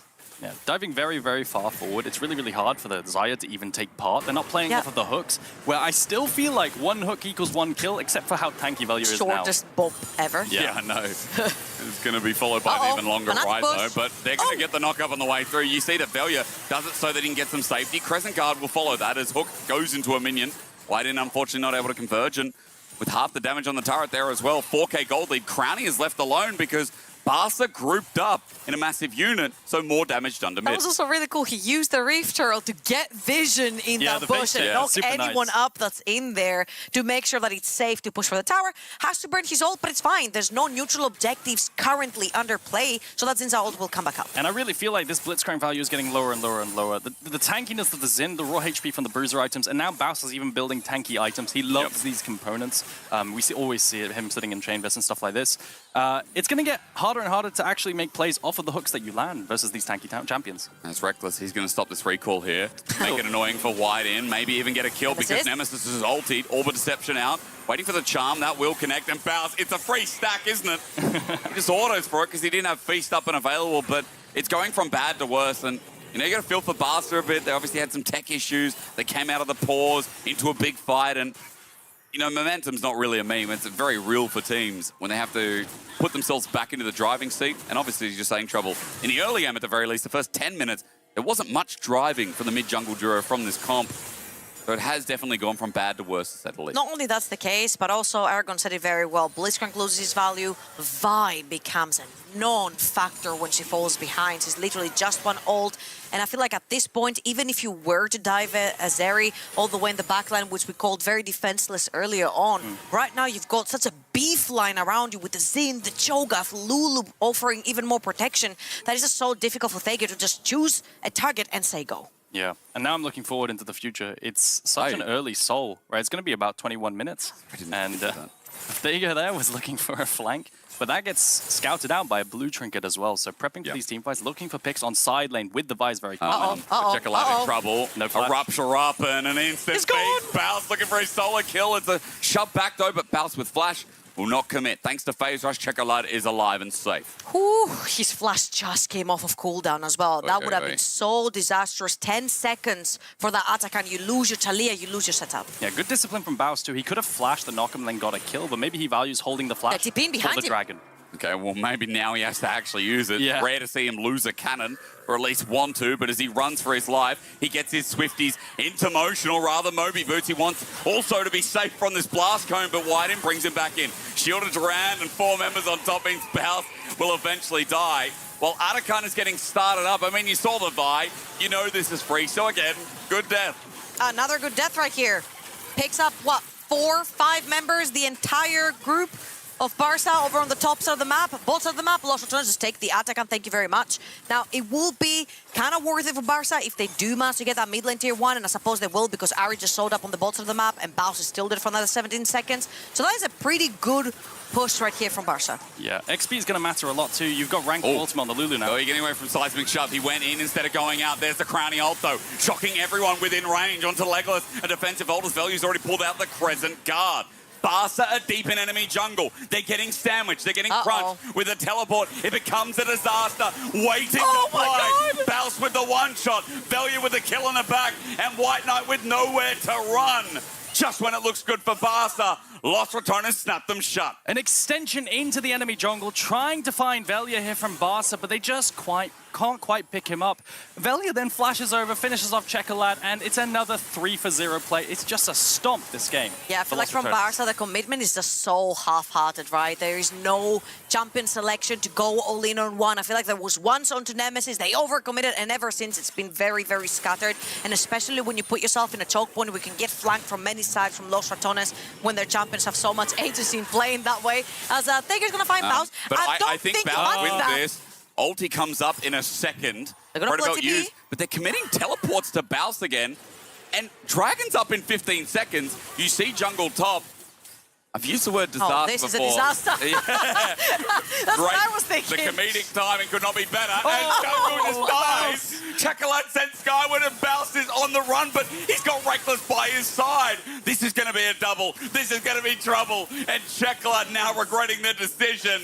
Baus with a grin on his face, and Los Ratones know this one is in the bag. Chocolate was laughing as well on the bottom right. I feel like they know that, you know, they're cooking up for game number 2 already. You know, they tried their hand and it just didn't work. Got beaten off by Baus twice now. This is going to be most likely a very clean Los Ratones game, which we don't usually say because our early game looks a little bit shaky, but not this time around. Not able to one-shot the Cho'Gath, not even being able to get your ulti off on Vi there to one-shot Baus. And now you've got a Mountain Soul, Cho, and a Velia on this Xin Zhao as well. How do you kill him? I mean, Velia is way tankier than Cho'Gath right now. The question about the Blitzcrank's usefulness, you're definitely not getting a hook on a kill now. Where is Reckless? He says, whoa, Michael Jackson. What was the start of that replay? As Baus just gets full dove and double ulti committal. Yeah, I mean, nice spacing right there, but committing all these members, and then you see Reckless and Crowny were on the way. Crowny decided not to join the fight. He knew that Baus had it on his own, and then Reckless joined. I wonder if Vi managed to get the ulti off through the silence, like before the silence or after the silence. You know, if he managed to live that long. But he stars it up, hey. Yeah, if he managed to get that, Reckless also had flash, you know, so. I wonder if the kill could have been possible, but I don't think so. I think Baus just eats him alive there. And then Soul, they're going to look topside for some camps, but, you know, it's kind of copium at this point. It is. At least we got Grump, you know. Well, that's nice. Get what you can at this point. For Barca, it's been a rough game 1. It's been a longer game 1 than the time indicates, of course, but everything in the kitchen sink. Only 2 turrets picked up for Barca. Those are the only objectives. And for Velia, as he comes in, he sees that Thager's in his own jungle, but it's not his anymore. Velia wants a little piece of the pie, and 3 members spotted out on top. Mid getting pushed as well. Reckless wants something and wants to help Nemesis get it. As Baron comes up in a minute, this topside control is going to lead to another objective eventually. Who's going to face check that jungle? You do not have a member that's tanky enough to dip into fog of war and try to get any remnants of vision for that Baron. They're trying to death push, but they're on a ward. Velia has his ulti as well. You don't want him. The hook is going to do absolutely nothing. As you said, Aragon, who are you going to hook and what is it going to mean? Wait instantly cleared. Los Ratones grouped up as 5 as well. As Chocolate's ulti is going to be late because 4 members are already there. Seismic Shove does nothing because they're tanks. They've just got no damage. The Xayah can never step up. She's the one you want. to be hitting these front lines. It's fine. Nemesis was right. Talia's trash. Okay, well, apparently Nemesis, he's hooked in though, so Nemesis, he might Wait, be this guy's cursed him! I mean, at the very least, it's one hook, it's one kill, it's something for Barca, but Crownie is unleashed. Look at him in the back as Legolas has to ult immediately. White Knight, the tank, the front line is no more, and Baus is continuing to pad the stacks with 10 into his back pocket in the top left of your screen. At this point, any fighter's good. Nemesis says that he goes in and gets caught by the Vi ultimate, but it doesn't matter. That wasn't me, sorry. Yeah, true. The catch is real. I don't think there's any way to make it here in time, let alone get into the pit with the Q. You can get body blocked and knocked away. Baus is shadowing the Baron. He's like a shark just circling around the red pit. Thaker's gonna try his luck. He's gonna fight a dinosaur. And there's no feast there, because otherwise he's dead 4 5 seconds. Yeah. I'm counting as well. Flash away. Legolas has no ult. He's going to match that, though. He's on a rampage. And all it takes is another bite. Sink your teeth in. And the meal tastes all right. Lost Ratones are playing with their food again. Reckles just W'd him as well to give him the movement speed right there to be able to connect the feast. And Lost Ratones with 5-man buffs from Baron. They're going to push into the base for the end. It's 25 minutes. 26 ticking over. LR, Groupers 4, and Nemesis is working down on bot, but they can go for the Nexus turrets. It's 20 seconds onto Legolas. It's our grand final, but yet again, I'm getting some deja vu. I'm getting LR's resurgence, beaten once by Barca on the lead-up at 2-0. We remember, but this is not the way it was. This is not how it started. Game 1 only, but LR put up a clinical performance to open up their back-to-back return. A dominating performance, no neutrals. 2 towers is all they took in that entire game, alongside 10 kills, of course, but what a crazy game from Lost Ratones, especially with the swaps early. I'm just so disappointed from Barca. That was the duo, the mid-support, mid-jungle duo with the Talia that really broke the game open in the semifinals for them. And I feel like they miss... Is there something going on here? No, he just smiled. He just gave me a big smile, and I just nice to see you again. They just missed so many timers on that Talia. I feel like I didn't see a single good wall in those neutral objective setups. I agree. And I feel like, again, you know, you brought up before Trouble, like, the power of Checkerlad was what got Barca through. Not only there was no in power. the lead up here, it was only the other day. And yeah, there was no power in this game.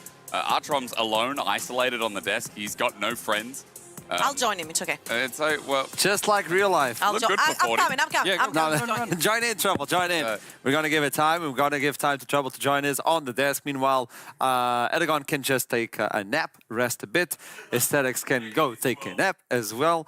And this was a one-sided game coming in from the Reds. I'm seeing the chat. I know we are Reds, XDD, a lot of it. Welcome back.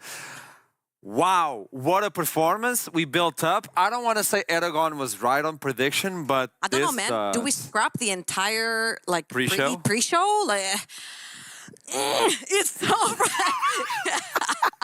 it's so frustrating. I think there are like a lot of tweets as well out there where they're like, Lost Ratones are putting everything out there for you to watch. You know exactly how they're playing, when are they playing it, how they're playing it, the picks they're playing, their communications, their timers, their deaths, their stupid deaths. You know everything. And yet you turn nameplates on, and I feel like teams that play against them just straight up choke. To me, that's terrifying. Checkerlad missed so many positionings right here. Face plants the wall. Then we've got Legolas dying with barrier flash on. And then Thager in this particular scenario also face checks the wall with the Q. I mean, these are not just...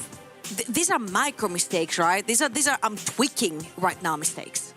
We're just getting the information for Game 2. We'll talk about it as we go further on.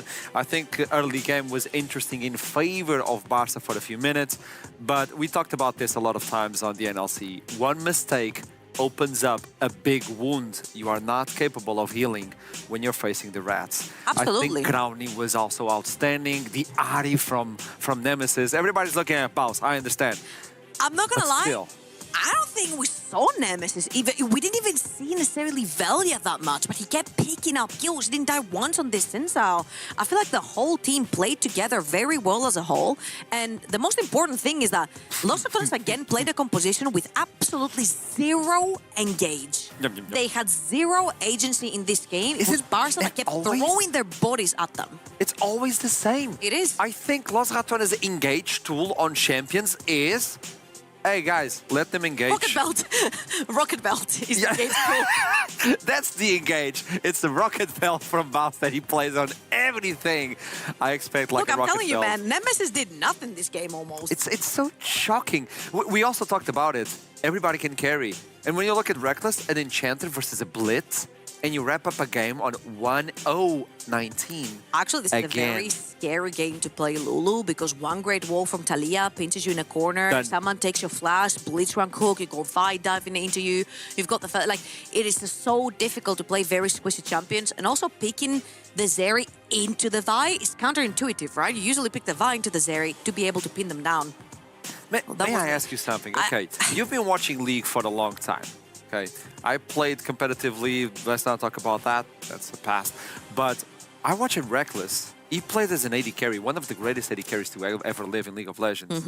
And you know his KDA dream, like he was a KDA player. He was a KDA queen as an AD carry. Question, do you think he was just practicing to become the best support the world has ever seen in terms of KDA? He doesn't die. I mean, to be fair, he's a world champ, right? Hey, You can't take that away from him. As a support, he's a world champ, even. So, Trouble. Right with behind this in Carrier, mind, right? He's learned a lot. What do we do? Barca, what do we do? I feel like you just reset. I feel like this is a mental block right now. The things that I saw, the micro mistakes particularly, you mentally reset. You play the game you've played against every single team that's gotten you this far. You play the game you played versus LR in the groups. You play for your early game. That was a fantastic early game composition they had, but the fact that they go shut down in the early, they split the map in half, that's what I meant about Velia really protects Baus. Because by splitting the map like this, you protected Baus, you protected your bot lane as well. I feel like one, you don't get invaded in the early, and two, you get really strong mid-jungle duo or really strong roaming support. And I want to see Chocolate back in action because that wasn't the Chocolate that I saw being a demon throughout the entire tournament. I think Nemesis is angry with that statement. He showed it. He showed it. Also, let's talk about this just to wrap it up. I think removing Galio from the equation, Vi as well, it's taking a pinch at the Baus champion pool.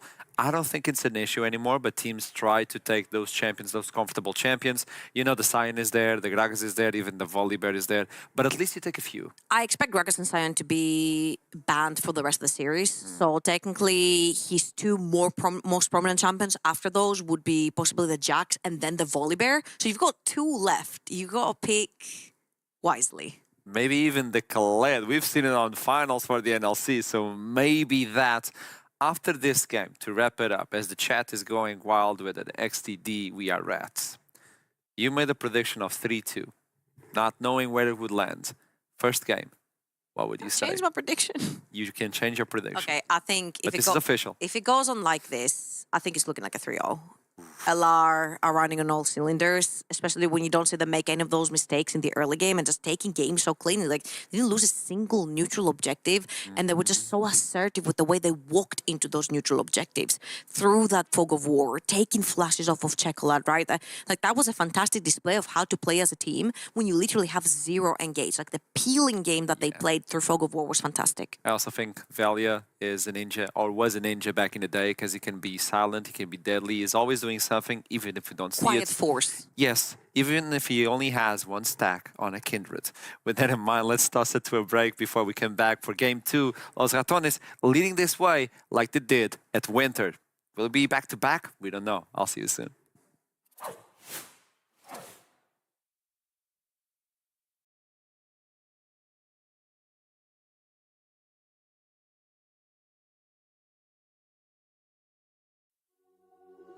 I'm like a dog, I do the most to get off of my leash, yeah. I am a beast, looking for something to eat, yeah. I cannot be defeated, I can take off, I don't need a reason. Anyone to see me sweating, bleeding, I'm about to take off, yeah believe it, yeah believe it. I cannot be stopped, no, no, I cannot be stopped, no, no. I cannot be stopped, no, no, I cannot be stopped, no, no.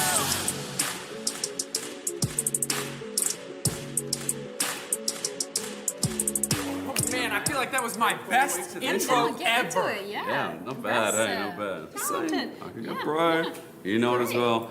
I also know you can dance. You should join me next time. And yes, I feel like you've also deserved a bit of a break. You've earned it. Thanks.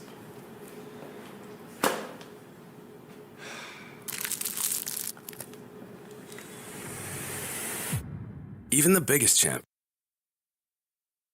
All that you love is a feast for the lions. What does it feel like? Hold my hand, I can be your eyes. It's fate in disguise. Stars to fire, stars to fire. We'll keep the heat on high, and we'll let it simmer, let it. We'll fly the line, break the rush, turn the tide, 'cause you're big enough. We'll find a time, and still alive. Yeah, darling, forever give it up. Yeah, darling, forever give it up. Yeah, darling, forever give it up. The boiling point as we know it is close to frozen. What a time to feel alive. We'll be by the river when the floodgates are open. I think about it all the time. Stars to fire, stars to fire.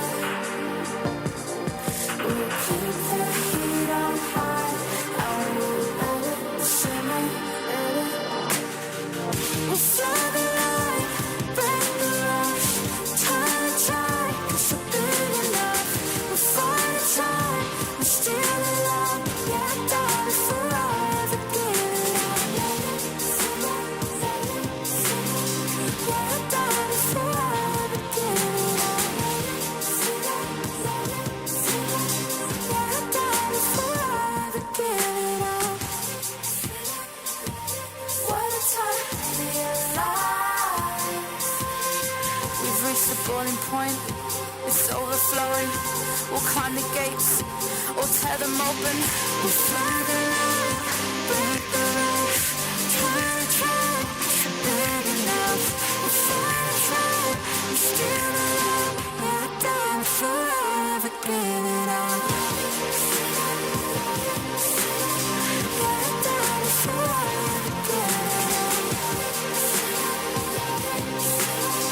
Yeah, darling, forever give it up. Yeah, darling, forever give it up. Yeah, darling, forever give it up.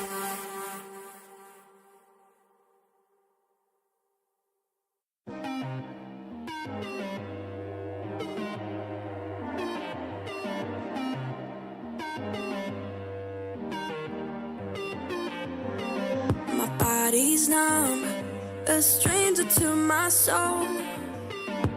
Pain is gone and left me stone cold. Hey, you just talk for the sake of it. All I got from you are broken promises, but it don't hurt no more. I can feel no more. Love me or hate me, go. It don't hurt no more. You just let me go. I'm not coming back to you. You keep talking, I'm sick of it. The same old stories. I ain't gonna listen to this. No, you had me so bad. And drop me just like that. Now turn me back to you, 'cause it don't hurt no more. I can feel no more. Well, dominant game one into game two draft straight away. Start dancing, start looking towards how Barca get back into this series because game one was a stomp. Again, we mentioned there were a lot of ports, so we apologise. Hopefully this one is a cleaner one for you as Barca are on blue side. And Los RATONES on the red. Fury Syndra and this song that is in my head, rent-free. Oh, yeah. I'm seeing Sion not banned here. White Knight could very easily take that one away. Yeah, but you do have things like Kaisa and Varus that can be really good into big tanks. Yeah, some other power picks I'm thinking about are Trundle and Wukong. Especially if they pick Sion, then you can go Trundle on the other side, and that could be problematic. Wukong, though, specifically for LR, they love this champion. They think this Never mind. champion's super OP. Yeah, Jokes. there goes the Sion. Jokes. There goes the Sion. Okay, so Sion ban. Except Wukong could be an option here, 2 and 3. Oh, sorry, With Red Lost Blood. Returner specifically. Yeah. But in terms of power picks that are up, I agree with Trouble. I think Varus is something you have to trade. Consider the fact that you have Jhin as an answer as well. Yep.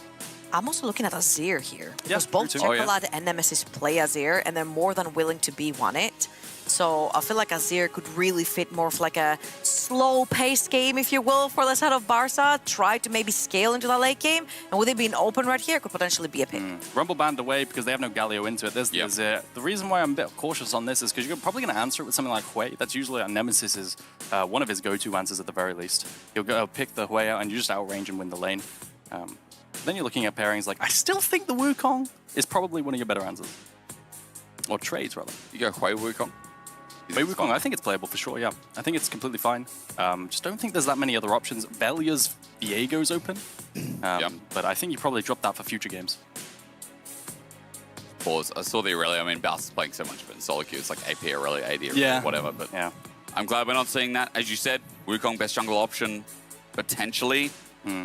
I mean, unless you take something away like a Sejuani I feel like from Azir. Wukong is great here because usually they go for their engage through their jungle for the side of LR, especially if you want to slam something like a Braum for Reckless down that bot lane, which is very heavily towards their style and their kind of picks. Viego. But Viego.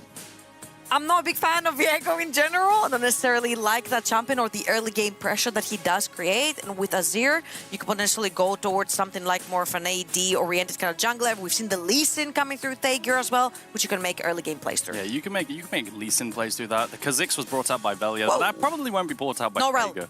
No rel. Lucian Nami lane. That's right. All right. So in the past, you would go stuff like Nico into it. Sorry, rather, Nami picked into Nico, but they're just going for it right now. Into Lucian Nami, typically you pick things like Nautilus to be able to hook in and then trade and threaten the all-in as well, because the trades are just so oppressive.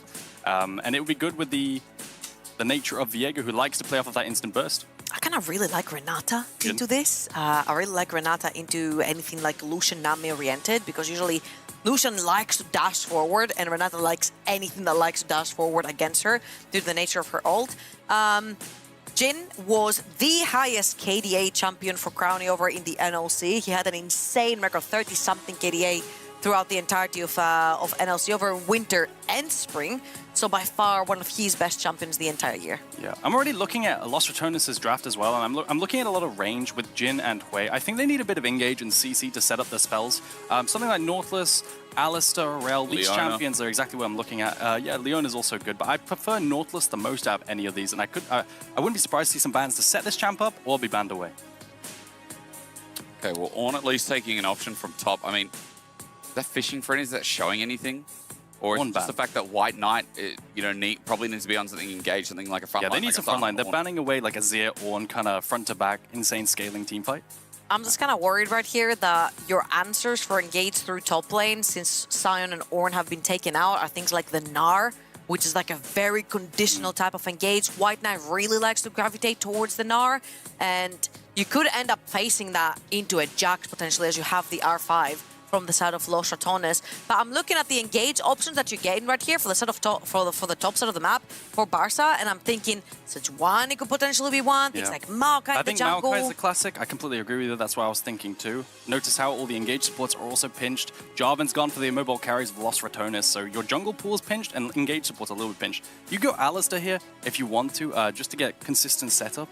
If you're the side of LR, or you just take away the Leona too. Those are the two champions that you're looking You at. also go Rakan. I feel like with all the Rakan, yeah, setup true. that you've got and the long range from the side of LR, like a slippery engage, disengage support could do wonders, and Reckless really likes to gravitate towards that. Is it hard enough engage, I guess, is the question. It's right? not as hard engage as something like what I was suggesting with the Leona. It's more than game one. It's also not much face check, which is also a bit of a problem, I believe, between Velia and Reckless right here. These champions don't face check as well. Yeah. And also Rakan into Nami Lucian isn't the best. Now you're going into most likely Volibear or Jax for the sort of bows. And Whiting has a big question mark on his side. What do you blind pick into things like the Volibear or the Jax? Yeah, you can pick range champions into that, but that's not really bad. Shen? Shen is pretty good. Shen is pretty good into these champions. If you go Wukong, you can dive the backline with that. If you want to go towards champions that Baus has a problem with, go towards the Shen. Nice. Okay. But the Wukong I really like too, because it's also a denial for the future for Velia when they really value this pick. Is he going to do it? He's smiling. He doesn't like the Shen. It's really hard to counterplay. He hates this champion. He calls it a demon champion because it's so lane dominant in the current meta. It wins trades versus almost anything. The traditional counters to Shen are range champions and some specific lane bullies. Yep. That Baus does not play. So he's going to play for scaling and try to survive the Shen lane. He has played Jax, AP Jax, into the Shen prior, and he beat that matchup later on when Jax But gets at the to scale. start, I think he got solo at the start, he was so suffering. Yeah. And I think the biggest problem with the Shen matchup for Baus is that it creates so many numbers advantage players on the other side of the map, which creates problems for players like Nemesis Crowner who want to play through, right? So I think Baus here versus this lane bully, it's going to be a big challenge. Honestly, the Shen pick alone makes me doubt their chances. Does it? Yeah. I think Shen is LR's kryptonite, in a way. Okay. Because it's Baus' kryptonite, then it's snowball effects. It's a huge snowball All right. effect. I really like what Barca have right here. I really like their front to back. I love the Shen to be able to intercept on side lane plays and skirmishes. I love the Lucian Nami because it can be extremely lane dominant. And I feel like Whiting and Legolas have really been playing for those aggro lanes. Now with the help of Fager, get that Wukong to that level 6, play for the balls out of the map. Chain that in with the Shen ultimate as well, and you can have a very, very strong death ball going towards the side of LR. Yeah, I think mid 2v2 is what I'm looking for in terms of LR as well in the early game. I think the top and bot lanes, since you picked Rakan for scaling as well in the team fights, you've got just giga scaling lanes and you're going to struggle, and the mid 2v2 is where LR are going to shine compared to the side of Barca. Well, I mean, for Barca, if it's at least giving you a little bit more confidence of the draft, if it's giving you a little bit more options, excitement's an important word as well.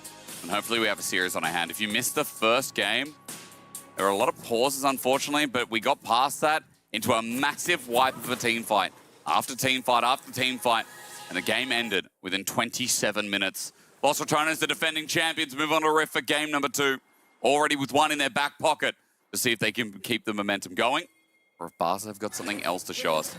Number 1 of the LVP versus number 1 of the NLC. Let's get this underway once again as Nemesis on Hwei.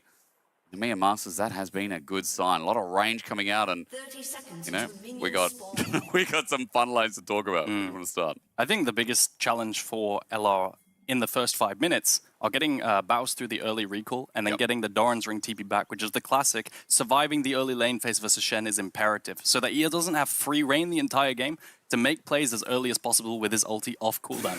That's the big challenge, and I'm worried because Baus does not have a good track record of doing that, and it's a hard matchup.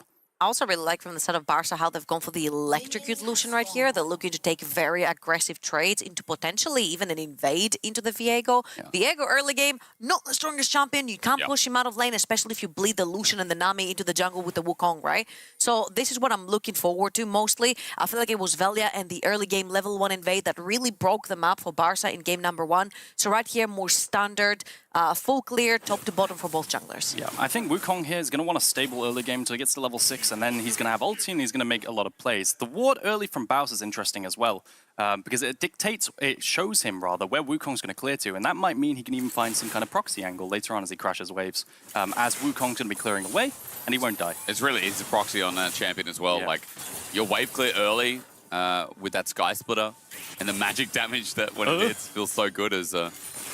A little noise escaped me there. I mean, the barrier. I think he panicked versus the fourth shot. He didn't panic. So this is a thing, again, this is the thing that they're doing in the LPL and the LCK. They will burn their barrier early so that they don't get out-traded. I feel like it's very important right here because Wukong is pathing towards the boss side, so is Velia on his Viego. So I feel like Whiting and Legolas making sure they have priority, they're pushing the wave down that bot lane and taking those aggressive trades is much more important than the barrier early. I mean, Crowny now just taking a massive trade. Talking about that electrocute before, Lucian really looks great with that quick burst that Legolas shows us. As by the way, Twilight Assault just picked up, so Baus is going to have a hard time. Yeah, good trade otherwise though from Baus getting his Q down. Your volatile side lanes. I'd look at right now how Volibear secures this crash and then looks for a wave afterwards, and then maybe a recall for the Doran's Ring and so on the other items. Volibear's going bot. Could be a gank. I mean, there's no reliable gank setup you have. You've just missed the W on Jhin. But Legolas just walked up, trying to get the wave crashed in. Reckless gets an engage, and Whiting is isolated away from Legolas. They'll turn. The stun, though, doesn't connect from Velia, but the last shot will indeed. Deadly Flash flashed away from. Thager is now here to help, but he's too late. First blood is over to Lost Return. Damn, you take the nameplates off. I think that Thager, he's usually the one ganking very early. But right here, due to the state of where the lane was, I feel like Reckless and Crowny have been taking really great trades, actually, into Legolas and Whiting, to the point where barrier down onto the Lucian, not a lot of mana, not a lot of HP. They brought in Viego after the first clear. Legolas will dash out, and then they turn their attention onto the Nami. 0 mana, has pre-flashed already, 4th shot held from Crowny to make sure the kill goes through. Yeah, nice little skip of the camps from Velia there to capitalize on the frozen wave state. Aragon, you know me. I'm the volley beggar. Oh, yeah? At least for me. Drop me some info right now on that volley match. With Spirit's Refuge, every time you use the Thundering Smashdown, as Baus just gets absolutely whacked with the Q. Then you just don't have a Q for a long time. It's quite a long cooldown earlier on. You know, like other matchups where if you get Shadow Dash through and stunned where you have Q up, you actually get a refund on Q as volley bear. So you can actually use it again as it's used. Yeah, the CC cancels. But it's painful. The Shen matchup could be really, really crap as it is just the best champion in top right now as junglers are fighting it out in the meanwhile. And while I'm yapping away, Thager gets away from the Severing Bolt, but Nemesis is still here. CC flashed away from, but Velia has his flash from last fight, but where's the CC? It's now coming up. He'll find it. There's the Severing Bolt isolated again, and with Conqueror up, Velia just needs a bit more in the Q department, and he'll find that too. White Knight can't save the day, and Velia is off to the races. Very confused. Chocolate wasn't a reset right there. It was TPing way after you're engaging onto an invade, onto the Raptors. As you know, Nemesis has pre-back, he's reset, he's TPing back into lane, and then your mid lane there is due a reset as well. I feel like that was a big whoopsie right there from Thager. Yeah, I think he was just looking for some deep vision on the respawn camp just to track the jungle clear a little bit as the 3 camp came out. But still, really nice punish. Find the pick onto the Wukong. And the chain CC from the Hui as well as the Viego was pretty nice. Right, just barring there again. Again, just saying trouble, blocking a lot of the trade damage that's come through. And Legolas and White are trading very aggressively in this lane. As best they can do is Elara just looking for the wave to push in. I was about to say, both of these junglers are going Trinity Force, right? Trinity Force is a very expensive item. And usually, after the nerfs on Blade of the Ring King, you don't really see Viego playing towards Blade of the Ring King. They mostly play like the Kanavi build, which is Trinity Force into the Collector. Right here with... Remind me the recurve ball. Thank you very much. It seems like he is going for the Blade of the Ring King angle. I usually do see Triforce Collector as well. That's usually the only build I ever see on Viego right now. I'm up to date with the. Thanks, Kanavi. This champion I feel like can build so many different items that it's almost Kraken Slayer as well. Yeah. That's different, isn't it? Level 6. Ulti, Chocolate has found his mark. Onto Nemesis, Spiraling Despair as well.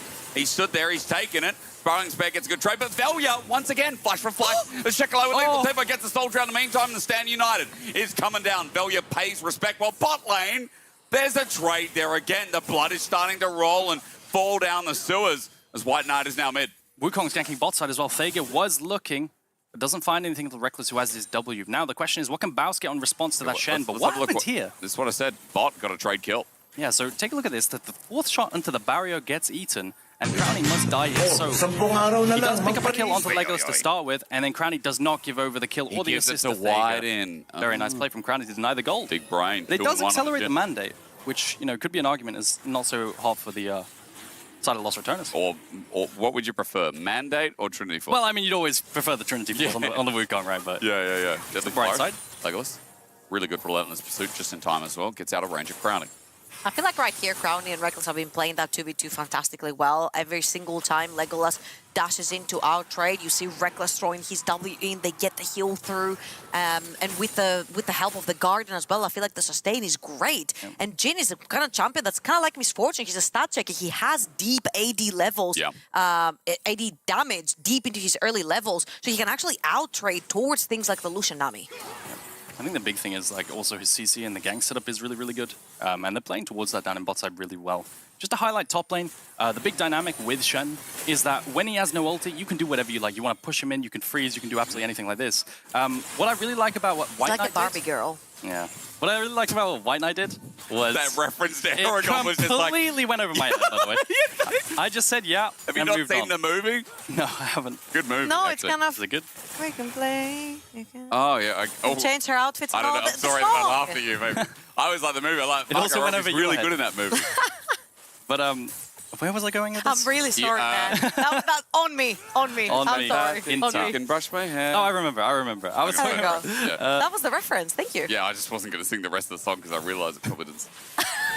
The Shen ult, it has quite a long cooldown. Yeah, I can't remember if it's 160 or 180 second cooldown. It's really long. So Bloody right now is the window to go. Wait, Nemesis again. Bop, though. His jungler's here this time. Thaker's here to cover.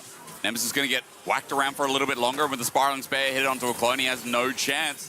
Bit of damage on the way out to check the lad, and that's 1-2 now in the pocket for the mid laner. Big for Barca. That's exactly what we're looking forward. Hold up. As we're doing a 2v2 with the quickness out, the tidal wave as well. Cranny's going to barrier first, but Legolas running out of mana. Deadly Forest as Cranny now opens up with the curtain call. He will not find them all because Thaker is walking into range. All Cranny can do is delay the inevitable. Thaker's going to get over the wall. He wants to dash and take the kill and at least set it up for Legolas with the relentless pursuit. No, doesn't find his way forward. It's a bonk on the making. And Thaker's just going to auto him instead. A gank bot works now, and in mid lane you also have to play with the shuffle onto the immobile control mage. A classic win con for the Azir. It's just winning plays across the map for Barca right now, with not much else to show for it for Los RATONES. I feel like that was a little bit also disrespectful from Los RATONES. You knew that the Wukong was around the both side of the map because you were taking the Void Grubs on the top side with Velia and Baus, and then you had already seen the Wukong commit over in the mid lane, and he dips into Fog of War, and then Reckless and Crowny walk a little bit too far into this Tribush as well. You see how the trades with the Lucian and the Jhin are going because you have chosen to go for the Electrocute. You want to take small trades. You burst and then you back out. But because of how slippery both the Fleet Footwork Jhin is and the Rakan, they can elongate all those trades, which turns into a winning lane for the Jhin Rakan. As you said, Barca are getting winning plays. Chocolate now in a really good position with a gold lead above Nemesis, but on this is here as well. A real cornerstone of this comp. Does feel like Barca have a lot more to work with already in this early game. Now Thaker's going deep. He's getting a bit of vision control because Dragon is spawning in 150, but LR are just making sure they don't lose out to River too much. You can see Baus pushing in the Shen, so the Shen ult away is going to be very punishing. He's going to miss a lot of waves for that. My biggest concern is the dive for Barca is so good onto the flashless carries. Granted, Crowny did just get flashed now, but the Hui might have an issue versus this dive. Yeah, and as you said, that the Azir flash just came out from Chocolate as well, so the playmaking ability for the side of Barca is kind of big. They also bleeded into the jungle to get some deeper vision behind enemy lines for the next Dragon that's going to be spawning in about 120. And so far, so good. The Shen's going to take his first reset as well. We're going to have first items slowly but surely being completed all across the board. Yeah, Nash's Tooth already as well. Triforce mid-jungle, very, very strong for Barca. This is such a huge spike for Azir. He's going to pump out so much DPS in this upcoming fight. And if I'm Los RATONES here, I'm looking to cross-map as much as I can. And that's exactly what they're going to do. They're looking topside potentially for these respawn camps, but the ward is up on the topside camps, so they're going to be spotted out. Now, the question is, will Barca contest? Olibear does have push. Shen has a choice now. Does he drop the wave up topside and move to skirmish? Well, let's see. Stun up, Severing Bolt. Thaker in so much trouble, but the Gromp helps him out, and he gets a level. Also gets out with his clone. Baus now in the way too, and Thaker just paying attention because he wants his wolves back. He wants his camps, and a cheeky smite still would be great, but Thaker doesn't have it. Veli's going to use it first, take it away, and Baus knows. He has full pro up here. I feel like that's some fantastic pressure right here because they can burn the Shen ult with things like this. So you enter the jungle, you kind of threaten the Wukong, you could get the Shen ult off of him. You threaten a bot lane dive, you could get the Shen ult out of it. I really like the pressure that Elara put it on because no Shen ult means that White Knight's going to have to sacrifice a lot of wave stop if he wants to join the fight to come. He's already down to 2 plates on top side. Nice sidestep, by the way, by Legolas there on that dive. Really good sidestep onto the W. And Baus is an enemy base. Yeah, he is.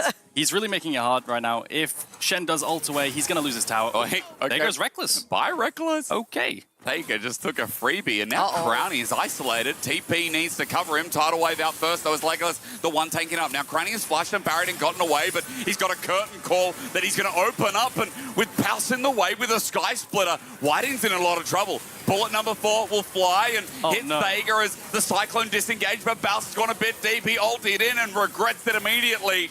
Teleport also going to be burned. Barca have 4 members on the way, and Velia cannot save that play. Baus uses the tempo he gets from proxying to TP bot and try to make a play, but the Shen'll is there once he fully commits, and it's the numbers advantage. It's a 5v3.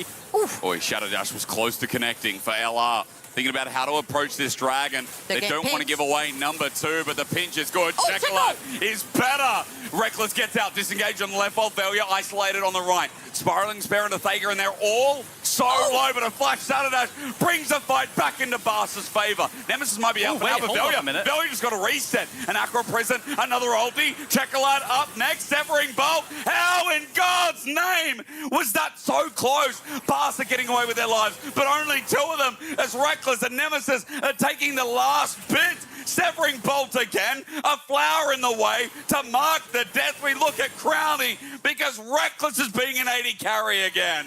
Velia comes in saving the play with the resets on the back end of that team fight. It looked so bad because Checolad's shuffle right there pushed Crowley into the enemy team. They had no carry, but it's all on Velia there to save it. Watch this shuffle. It looks diabolical. But also for the side of Barca, they overcommit to the play. Fantastic. They get Crowny right here. That is great. But then there's an overcommitment from White Knight with a flash taunt onto Wei. Nemesis is going to flash the wall. And look at Legolas. He overcommits to the play. Gets caught by Reckless. And then he leaves the bot side of Barca exposed to Velia getting resets. Yeah, I think Whiten as well stepped a little bit too close to the bush. He could have hugged wall on the left towards the side of the Dragon Pit. But gets too close to the wall. The invis and Velia coming out of the bush catches him off guard. Faust died, I think, on live. Which is not shocking, knowing who he is, but No. honestly. You're right, he did. That's Okay, Baus is dead. 50 seconds till Herald as well, and Shen's going to be able to queue the tower. But he does have Moby Boots in 2 more stacks, so he will at least be there. LR getting vision control, that's going to help out as well. Thager, I'm going to face check, but it's onto the 80 carry instead. They've found themselves Legolas. He walked in because he was confident his jungler was by his side, but Thager takes the 4th shot. There's a little bit more in LR that they're looking for. Velia, he's got a stolen soul. He's looking for yet another. It's reset after reset. It's Velia's time again. And this jungler, this LR pickup is continuing to prove his worth. And Barca, just like last game, they underestimate the power of the banana bush. He walked in, he now has to ulti. Reckless is there for the engage. They wanted to walk towards Nemesis, and while he might get out, can you say the same about Wyden? Under turret, as LR no, it's a breeze from dying. It's another easy kill. LR putting Spain to shame. Nah, Barca, this in game number 2 as well. Again, overcommitting to plays. Legolas has no business face checking that bush. I know you know that your jungler is around, but you have absolutely no vision. And of course, with Herald coming up, of course, a lot are going to be around the neutral objective to set up for themselves. Velia is an absolute monster this series. And in this particular game, 6, 1, and 4. Having the Kraken Slayer, a lot more consistent damage and heavy hitting coming through from the Viego. Velia Viego is such a classic. Look at this bush control. So important for LR to play around, to find that snap engage, face checking into it, finding the reset, and then chaining that towards topside as Crowley CCs them to set it up. Whiten's, I believe, is going to fall. Thager's going to fall. Everyone gets chased down here. And it's just more and more resets. And I feel like you saw Thager in the beginning. He was sort of... Oh no. Oh, It's happening Thager's again. dead again. Now, what were you going to say about Thager? In that replay, he was actually respecting the fact that they had no vision in that banana bush, but like Legolas just sprinted at it. Yeah, I mean, it's just been a disaster. They were winning so hard at the start of the game. Disaster Yeah. how? Like, it felt like the Shen was just going to win them the game off of the bot side play, but off of one bad team fight now. But isn't that the same as last game? The lanes were, you know, like Legolas found a lot in the lane. And yes, it was less so, as Baus is just going to walk away from Chocolate at lethal tempo. But White Knight last game, they got a couple of kills on Baus. Like, they were in a decent state, Barca. And then it was a couple of mistakes through these lanes, either around neutrals or these big fights, that just set the game into a downward spiral. And yes, you know, like, Barca are making mistakes, but LR are just so good individually at pulling them out. This skill cap, this skill ceiling, so hard to be reached. When not only you look at the names, but you look at how well they're playing consistently in these high-pressure moments. Yeah, and now looking forward, I think in the mid-game, they've got to really play towards Nemesis here on the side lane, where they have him on an immobile control mage, making sure he can actually push up and farm. That's going to be really, really important. Whilst they leave Baus on his island, I do wonder how an AP Volibear matches into the Azir. That is a question I have, because I don't think it's going to be good. The one thing that I do like, though, that Barca have going on for themselves, rapid fire cannon completed for Legolas right here. This is the ruler way. You pretty much put a electrocute Lucian over in the middle, and whoever steps up with the buffs from Nami, the electrocute buff as well, you cannot chunk people down to half HP. Let's see if Legolas is actually going to use that to their advantage, because they're definitely going to need it if they want to go and contest for the next dragon in 30 seconds. With that dragon as well, we make number 3, where Barca were able to get the last one, but it cost them so dearly. Came so close, How walking out respectful alive. Brownies. Which makes sense. Culling's going to come out, though, and that respect going to be half and divided. A lot of damage that comes out, and as you said, Trouble Dragons in 15. Velia hovering over by the wing. He's strong enough maybe to do it himself, but Crowning will just have to be an ult bot here as teleport for the defensive play. Baus has joined. Stun up, Deadly Flourish. It's onto a clone. Got to make sure to play around this Shen ulti. The Shen ulti is really, really crucial. If they try to play for a reset and Shen ult comes down to deny it, that could be problematic. Herald plays down to provide a distraction to move into the Dragon. Yeah, it's going to be really difficult for Barca to find their way in right here, since they have absolutely no way of It's going to be gone because face-picking. Velia's just soloing it. So Herald's going to get a charge. Turret almost gone. Velia does a lot of damage with Kraken Titanic. He can't walk in. And he could have done it by himself. Crowning's going to make it a little bit quicker. There goes the Dragon. There's the extra stats. Barca are looking for offshoots of the fight, but there are none. Back in my day, that was a Master Yi. Now it's called a Viego. Very true. Oh, Root. Oh, and engaged, spiraling despair. And I think Legolas is going to regret stepping up to the wave. Crowning on the mark today. As the last shot doesn't need to connect, it zones him off. Here's Velia once again in between it all. And yes, Baus is going to die. Teleport to cover from Nemesis, but mid in a turret is now under fire. They could dive him too. They have Wukong ult. They do. Nemesis, will he regret it is the question. Cyclone flash away, but Nemesis has one of his own. Stand United under turret, but is there enough damage to fear? Oh my God! White Knight is going to be a trade. It's a big shutdown as Stega gets out, but mid in a turret goes down in the process. Right at the end of that play, I don't think Shen, White Knight here, had the Titanic Hydra active. It was on cooldown still, so the burst wasn't there to finish off Wei, which provides Nemesis that trade back kill. Super nice clean play from Nemesis, although very scary on that dive. And a Chocolate then tempo roam towards the top side of the map, taking that tower down. Get as much funnel, as much gold as you can onto this Azir, onto the carries. Because so far, I feel like it is on the top side of the map to try and bait that game out. That's a 4,000 gold lead for Elar right here. And they're trying slowly but surely to claw this back up.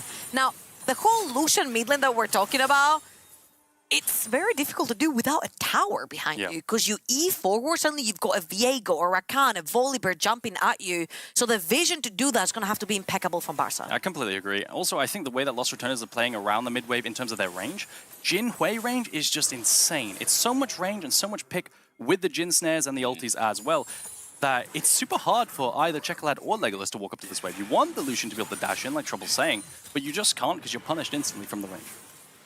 As we talked about in draft as well, I mean, we're really big on the Shen, but now the fact that hasn't pulled off, now the fact that White Knight hasn't been able to facilitate this ulti is going to pause my point. Yeah, Velia looking, Vega at least here, to cover with White in. Baus is on the way down, by the way, and he sprints down. I know that I don't have a teleshare in my hands, but if you look at the line of vision that LR have, hugging the curves right behind that Dragon Pit, it's fantastic to have vision everywhere where Barca can come from.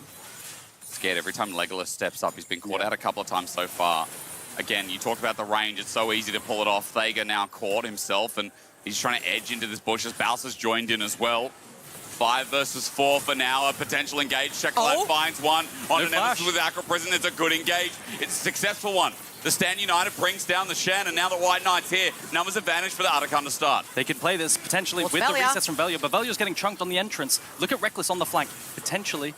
Otacon will slow them down. Otacon will do damage. Crowning is trying to buy his time. Meanwhile, for Barca, the way back into the game is here. Reckless engage. Doesn't connect, but he finds a quickness and a charm eventually. The curtain call doing it in the back line as well as Baus jumps in against 4 people. Ultis eventually takes the chomp and heals out. Gets a stun down, but Barca have done enough, it seems, with the Cyclone re-engaged. Crowning shuts me up and takes the rest of the meat. Finally, they all fall, and Lost Returners are looking as strong as they did last time with 4 for Crowny. Crowny with his best champion of 2025. 4 versus 5. Guess what? 4 is his favorite number. They managed to find the play. I don't know how Baus lived for that long on the Volibear at the back end there, but they managed to pull off the 4 versus 5 with the resets from Velia as well. I was really worried about the fact that they had numbers disadvantage. I was really worried about Baus diving in the backline, but take a look at this. Nemesis dies on the start of it. Yeah, that was a fantastic pick right here. I don't think the Shen ult was needed, but they were worried about LR re-engaging, right? I think where the mistake happens right here is that when Reckless whiffs the engage, White Knight focuses on keeping Velia out. What should have happened here is that the taunt from the Shen should have been committed on the Volibear, because once the Volibear gets all of this AoE damage onto the backline, he chunks everyone down so hard. Plus 513. That healing was mental at the end. I mean, I don't know how he lived at the end. he should have broken He was that 1 champion. versus 4, and or 1 versus 3. Because he got first W, Frenzied Maul, and the second one, like... Crazy stuff. It's so silly. broken on low health, isn't he? Yeah, he is. I mean, that extra time, that kill trade, and... He had Spirit Visits as well. Yeah, I mean, that adds up. And for LR, this skill diff is coming in again. I remember when we were here last time around in winter, talking about Izzy Japoncore versus LR, we were talking about the same thing. They step up when it matters, and it's such an overused phrase, but it's happening again. Now Nemesis wants to curse it for a little bit. Thager's going to find him. Cyclone's good. Spiraling Despair in the interim, but it means nothing. That's a big pick, and Barca need big picks in this game to stay in this series, to stay where they are. But with the curtain call opening up again, every time I say something good, there's a response. Whiting was not covered. He's one shot, and Baus is running. He's coming from behind. Look at where Baus is. Look at where Baus is. They've got a ping on him. They have Shen though. They have Shen, and Shen has push. He could look for an ulti onto the pick that Lost RATONES make. Flourish. They're still looking for the fight. I'm worried. Again, for Barca, how much can they find? They want the mid turret. They want the play. All it takes is another pick, and then finally they can stem the bleeding. They can look for the dragon. They're heading exactly towards that now for Barca. Nice poke. The long train running down this river. Whiting is healing up slowly. Jin is isolated towards the top side of the map. Can Barca find him out, isolate him, and take him? They're looking as they're bouncing back and forth. They see that Jin is in the mid lane tower. Lost RATONES, they just lost top lane tower. Shen can look for an engage now. Lost RATONES aren't on a timer anymore because there's no tier 3 tower threat, and Barca are the ones that have to back up. Auto attack, and Crown caught out, stand united, and Crowny's going to drop at the start. Whiting isolated by Baus, but it's a messy fight. Thager as well, spiraling despair, but Velvia is getting resets again. Chocolate, he's isolated because everyone else is dead, and it's only White Knight left standing. Every time we get this fight, LR are getting resets to their jungle superstar. And they play the 4 versus 5 for long enough so that Nemesis can come in and help in the team fight afterwards. Baus finds the backline dive, but I think on the other end, Jin got engaged on.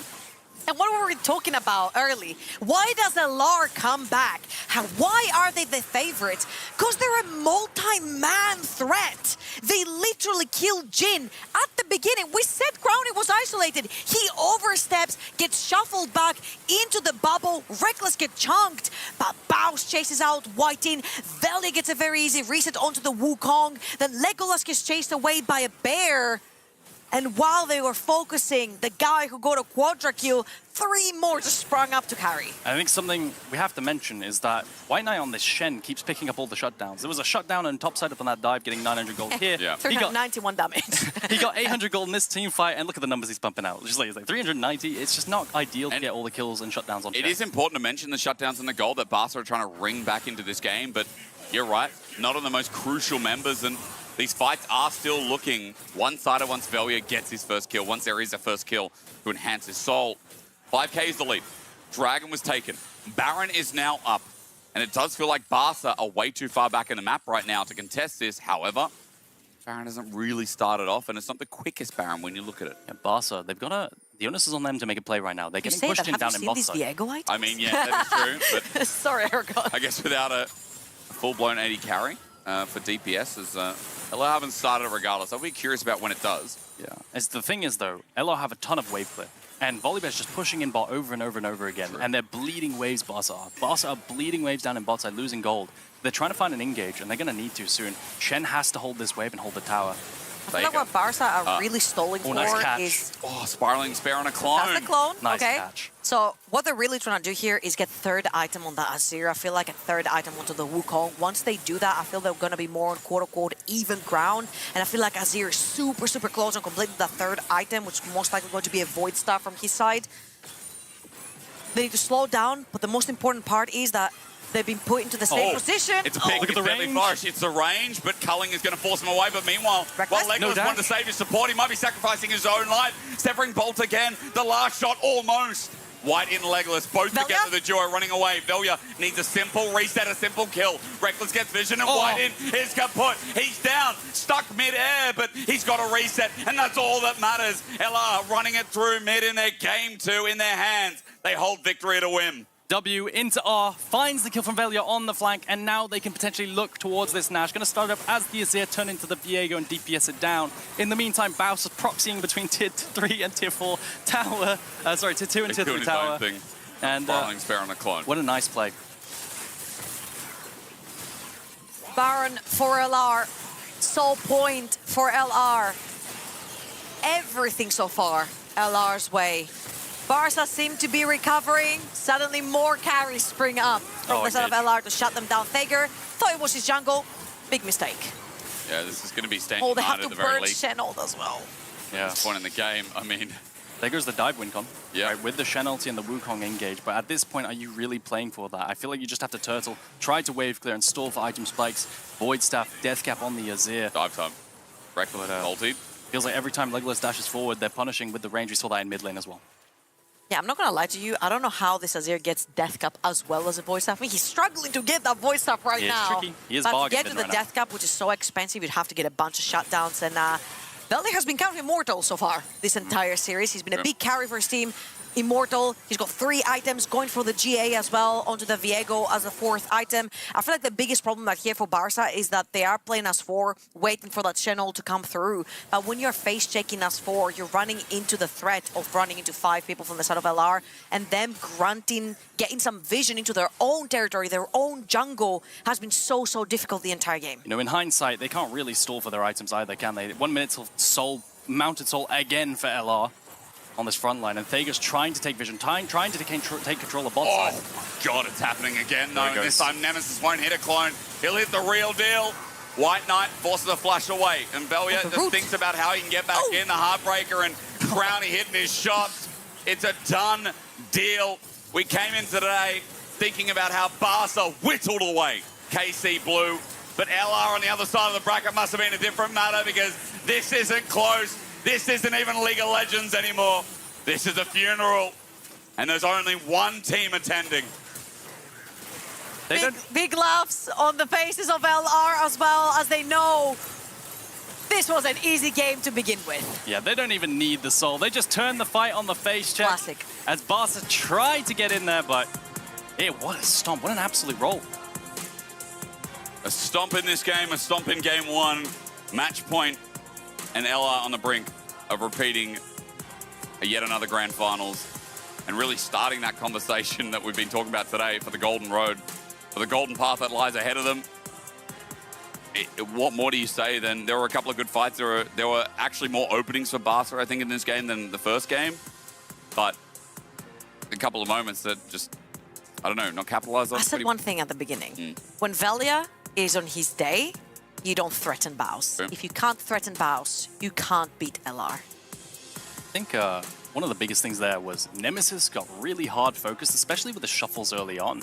But you just had the rest of the team step up.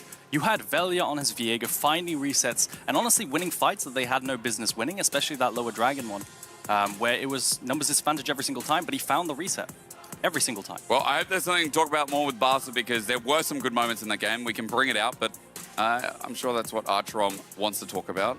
He's kind of lonely. You want to join him? I could. He's so lonely. Maybe I will. Maybe I'll go. Eragon? No, I'll go instead. Do you want to go instead? Nah, I'm fine by myself if it's Eragon. No, I'm kidding. I love the boy. No, bring it in. Bring it in. I'm not coming. Join in, Eragon. Come on, do cardio. I know you're capable of that. The play continues. This is a 2-0 in favor of the Rats. 1 game away from doing the back-to-back. And then the dream continues on the Golden Rat. The Golden Rat meaning getting all scenes completed. They need another NLC after this, and then they need another EMEA on summer to finish the Golden Rat Road. You just need to pick the microphone. I'm not even looking at you. There you go. And now we're ready to talk. How you doing, boss? I'm doing good. What a fun game. Wow. Absolutely mental. 2-0. And hey, let's start talking about this, but before that, look at the rat. It's getting closer. It's getting closer. Are you moving it slowly? Yes. Or is it moving by itself? Yeah, I prefer Is that. chat moving it? Yeah, the chat is moving the rat. I think we're they are. from Big Ben now to the trophy, and if they win, the rat will climb it. How are you going to make it climb? Oh, just sit it on top? Yo, I like that. I'm down. Yeah, there you go. Look at that. It's so cute. With this in mind, okay, Eragon, let's look into the game, because you got Illusion, you got a Nami, you don't win the lane. The Shen was a counter. You said it yourself. Yep. I've heard it countless times. Look, this champion should be blah, blah, blah, do you want to hear what my take is right now? I think if they can't win with Shen, they can't win at all. To be honest, I think it's over for Barca in terms of this series. This Shen was...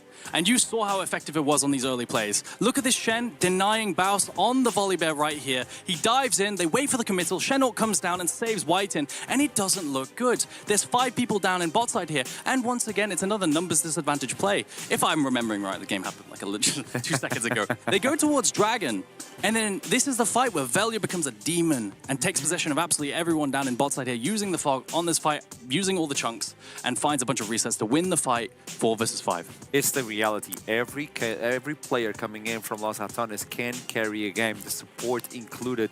Chocolat, we got a little bit more of Chocolat on this fight. Tell me, Aragon, I see you're spotting something. I wonder what Whiten does here. I think he steps over a little bit too far to the wall, disrespects what Viego could be. I think if he's just hugging to the left, next to the Dragon a little bit more, would be different. Look at this. Velia maybe doesn't get the reset in time. Oh my gosh, this is... I mean, he's just the GOAT. What a crazy play. And this happened every single fight. I mean, this is why everyone hyped up his Viego at the start of the year, right? But you keep hyping him up as well. You hype him up on the Kindred, you hype him up on other players, even the Xin Zhao. Everything on Velia is working. And when you look into Reckless, Kanalni, and Nemesis, those names bring echo from what they brought in the past. And now you're adding Baus and Velia into the equation. Well, all the replays are gone, apparently. I really wanted to see the one with Baus on Volibear just going in, diving, regardless of what he wanted. That was just surviving that down in bot side. That was kind of crazy. But I just want to highlight like some of the weaknesses I feel like Barca's having, some of the good things. I think Barca has had some good plays around mid. And this is they're 0-2 now, right? Backs against the wall. I think they need some kind of setup champ mid and to camp Nemesis some more, because it was where they generated a lot of their gold. Outside of that, it's completely doomed, right? I think it's really, really rough. But if they keep playing towards mid lane, their ganks towards mid were really good with the shuffles, and that's their biggest win con right now, in my opinion. So what you're telling me is we need to shift a little bit on what is being provided right now by Barca by allowing White in to... I really enjoyed this fight. I think this is the fight that I was talking about. This is the volley one, right? This is the one you like, is the volley for me. It's pretty good. The fight is not going in the way of LR. Reckless approaches from the back, doesn't really connect with the ultimate, but look at Bao. Yeah, this looks terrible right at the start, right? He completely whiffs. He has to run into people to charm, and they keep White Knight out of the fight by running through him and Wing away. But then Baus! He does the thing. How does he live, man? Plus 508, was it?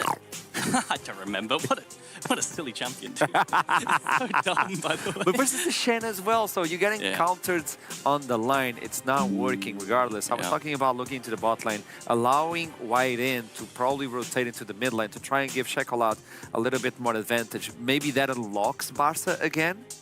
Yeah, maybe. I think definitely so. Sorry, my head was like in thinking about what makes Volibear so strong right now. Just seeing Volibear play at the moment, he heals so much more than he used to. I remember reading like a patch notes about what happened to Volibear and what changed him to be so much stronger currently. Not only does people proxy more, and that also helps, but also they buffed his healing ratios on the W. And I think that just perfectly showcases how broken the W was. That was also a speeded visage volley, so like, even more inclusive. A season ago, yeah, maybe 2 seasons ago, they buffed the healing on the W so much because it genuinely did not heal very much at all. So what do they need to do to come back from this? Because I know it's about sealing the deal right now for Los Ratones, the 3-0, the clean sweep. Ooh, it's tricky. It is. It's really tricky. I think setup champion in mid lane, bot lane priority, a roaming champion specifically. I'm thinking about the supports that are available right now that could offer the roaming potential that is good for Whiten. Something like a Leona down in bot side with a prio 80 carry. I'm thinking Ezreal, Leona, get priority, move to mid, gank mid off cooldown. That's your best bet for Barca. But won't you be met with Reckless Alistar? You probably will be. Leona. And you got to take that W because you can get push early in that lane. And then you roam mid and you Prage. You just full send it, you Prage.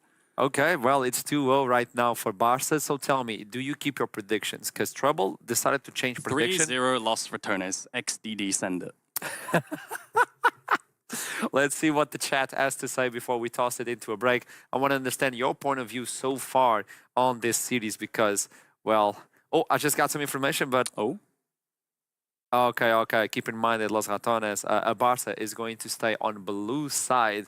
So maybe they can get that priority pick. Just one quick message. You know what? I think this one is the one, okay? This one is the one.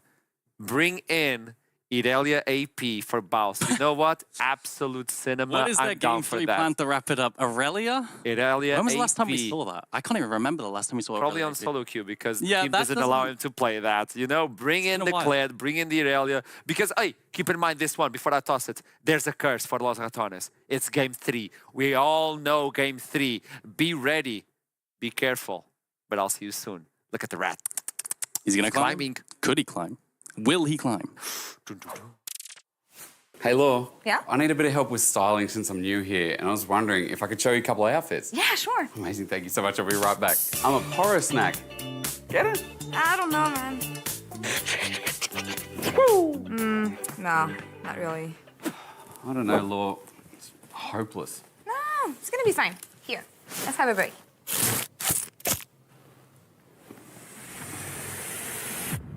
Even the biggest champ needs a break. Yes, that's the one. Perfect. Yeah. LEC, here we come. Destiny on the line, knocked out 100 times. Right back up, we climb, we climb, we climb, we climb. Victory on the mind, all we know is the grind. When we at war, we fight, we fight, we fight, we fight.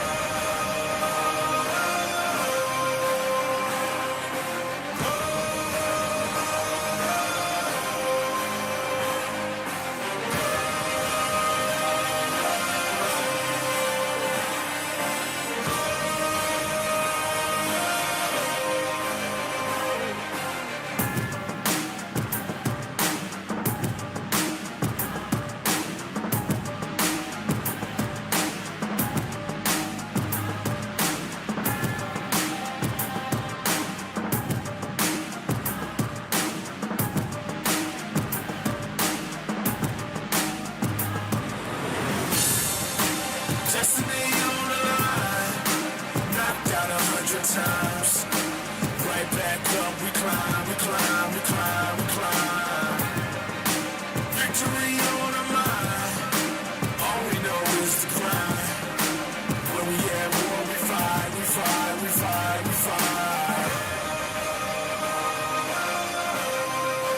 we fight.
Destiny on the line, knocked out 100 times.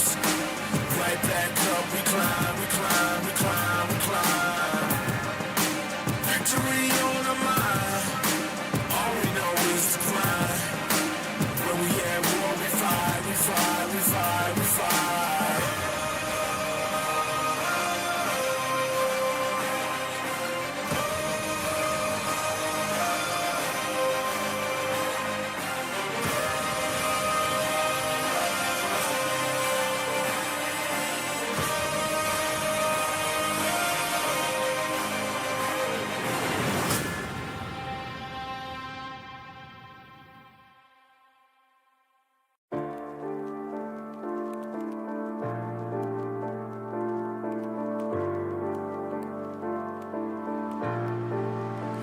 We come alive, we come alive.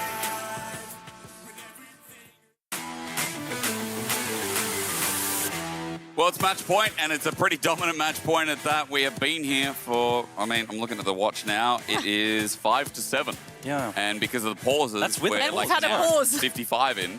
And I think 25 minutes of those were pauses. So this has been a dominant series. As Trouble, Aragon, and myself are taking you what in could be the last game. Now, of course, with Barca, we'd love to see a little bit more from them. We got a bit more in game 2, but not enough to get them across the line or even into contention past 20 minutes.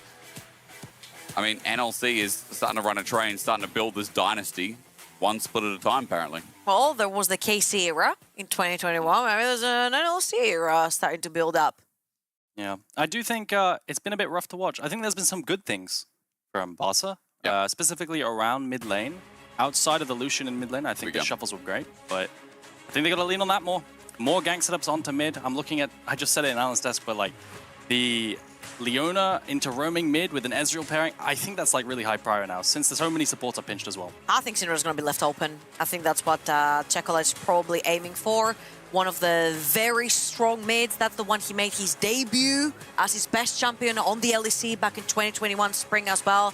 And with the Braum ban right here, they banned the 2 champions from Baus as well. If Syndra's not the last one, as it is. Yeah, Syndra, yeah. Yep. Oh, well. I'm going to go for that real quick. I think looking at priority picks... Varus time. We have been talking about it the past couple of games, but it does feel like maybe we get some more dominated bot. Maybe Legolas makes sense, you know? Ah, yeah. The real archer, eh? Yeah. Okay. Into this, you could go a Kalista lane, although I don't think they're going to go towards that. Has been nerfed a little bit recently. Other than that, you've got Ashe. They could go into it. Jin's gone as a typical answer. I do like a Misfortune lane into a Varus. Ezreal, I think, could be up good. to the point where you know what's happening on the other side, right? Because Rumble has also been left open for the set of Barca, which is something that Baus hates playing into. Right, but Rumble is so strong into Misfortune. You cannot stand still to bullet time, right? So maybe playing it a little bit more safe. You can play the core game, maybe flex it to mid, even though Nemesis does not really have it in his recent pool. I think it's just Crowny likes this champ a lot, right? Usually what you see is, do you care about the Renata breakup and so on? But no, they just go towards the Corki. They go towards this pick because Crowny in the last series also picked in like game 2 or something. He just loves this pick. It's super strong early. You can contest the Varus and you can run out with the jungle here. They have been pairing it with Braum a lot of the time, but that's already banned away. So curious about the next support, and especially when Engage is all up and available, really. We get a Trundle, though. Ooh, Jax flex into the Trundle, maybe? Or do you go something that can kite the Trundle? Those are your 2 options. I'd like to see a Lee Sin again from Faker. I need that early game action coming through from Barca. You pair it up with a really strong mid laner. Like, even right now, I'm even thinking like LeBlanc Lee Sin. Like, good old school season, whatever, 6, whatever it was, mid-jungle duo. They're going to lock in the Jax, which has pretty much eliminated most of the most played prominent champions from Baus. I think you can go Sejuani Jax into this, or you just flex the Jax forever because you can win. Sejuani to Trundle. Yeah, I know it's rough. No. It's rough, but it's more for the pairing, and you can put the Jax into the Trundle if you want to, because you can win the auto attack war. It does look like this Jax is going to maintain as a flex for the rest of the draft, though. Now, do you match mid into Ori? Is there a control mage up and left available? I don't think there is. With Hui, Azir. What do you think about Syndra Aurora? But the Aurora lane loses still, lane pretty hard. You could Rise. put like some kind of artillery champion could go into that. Rise loses lane. These champs lose lane, but they're good pairings. I mean, you can't win them all. No, you can't win them all. You can't win them all. Oh my goodness. How did we forget? Usually he pairs us off with Kindred though, so... Okay, it's not going to be the Zillion right there. It's just a bait. Is this some kind of mind control to bait a ban? Incoming Alistar ban from LR, most likely, right? Because we still need Engage. Yeah. I just want to remind everyone that this Orianna is the highest DPM for Chocolate in the entire tournament. 1.3k in their first series. He was the guy who dragged the entire team with that Orianna through the finish line. So if there's a champion that he feels very, very comfortable in, that is this Orianna. Let's not forget things like Vladimir that have been floating around also for the set of Nemesis, which are really good later onto the Orianna. You can dodge shockwaves, dive the backline, etc. Yeah, I think in isolation, the counters into Ori that are up and left available is like you self-counterpick yourself, but you draft something for the 2v2, something like the Silas, I'm not sure, something like this. Or you pick artillery, and objectively, those are good champions into the Orianna. On the other hand here, I think you ban away... I'm thinking of supports, and Nautilus Poppy come to mind into the Rel that I would consider, because it's good into the Corki and the Rel. Let's see what Lost RATONES ban here. Pinching away Ambessa. This leads me to believe that it's probably a Jax top lane, because the Ambessa is pretty good into Jax. And also, White Knight is chilling right now. He feels very confident about the Jax that's most likely going to be going over on the top side of the map. But we do have Baus. He's going to have to scramble a little bit in terms of like his champion pool, right? Like we've seen the Queens, we've seen the Kleds, we have seen the mixed damage Aurelia over in solo queue as well, but his most prominent champions have either been played or taken away. I wonder if they banned Gragas here to set up for the Jax. I think that's the last pick that's really... Oh, that's already gone. All right, getting rid of the Baus Gragas already. What else could they ban to set up this Jax now? What is left in Baus's arsenal? Any thoughts, Hysterics?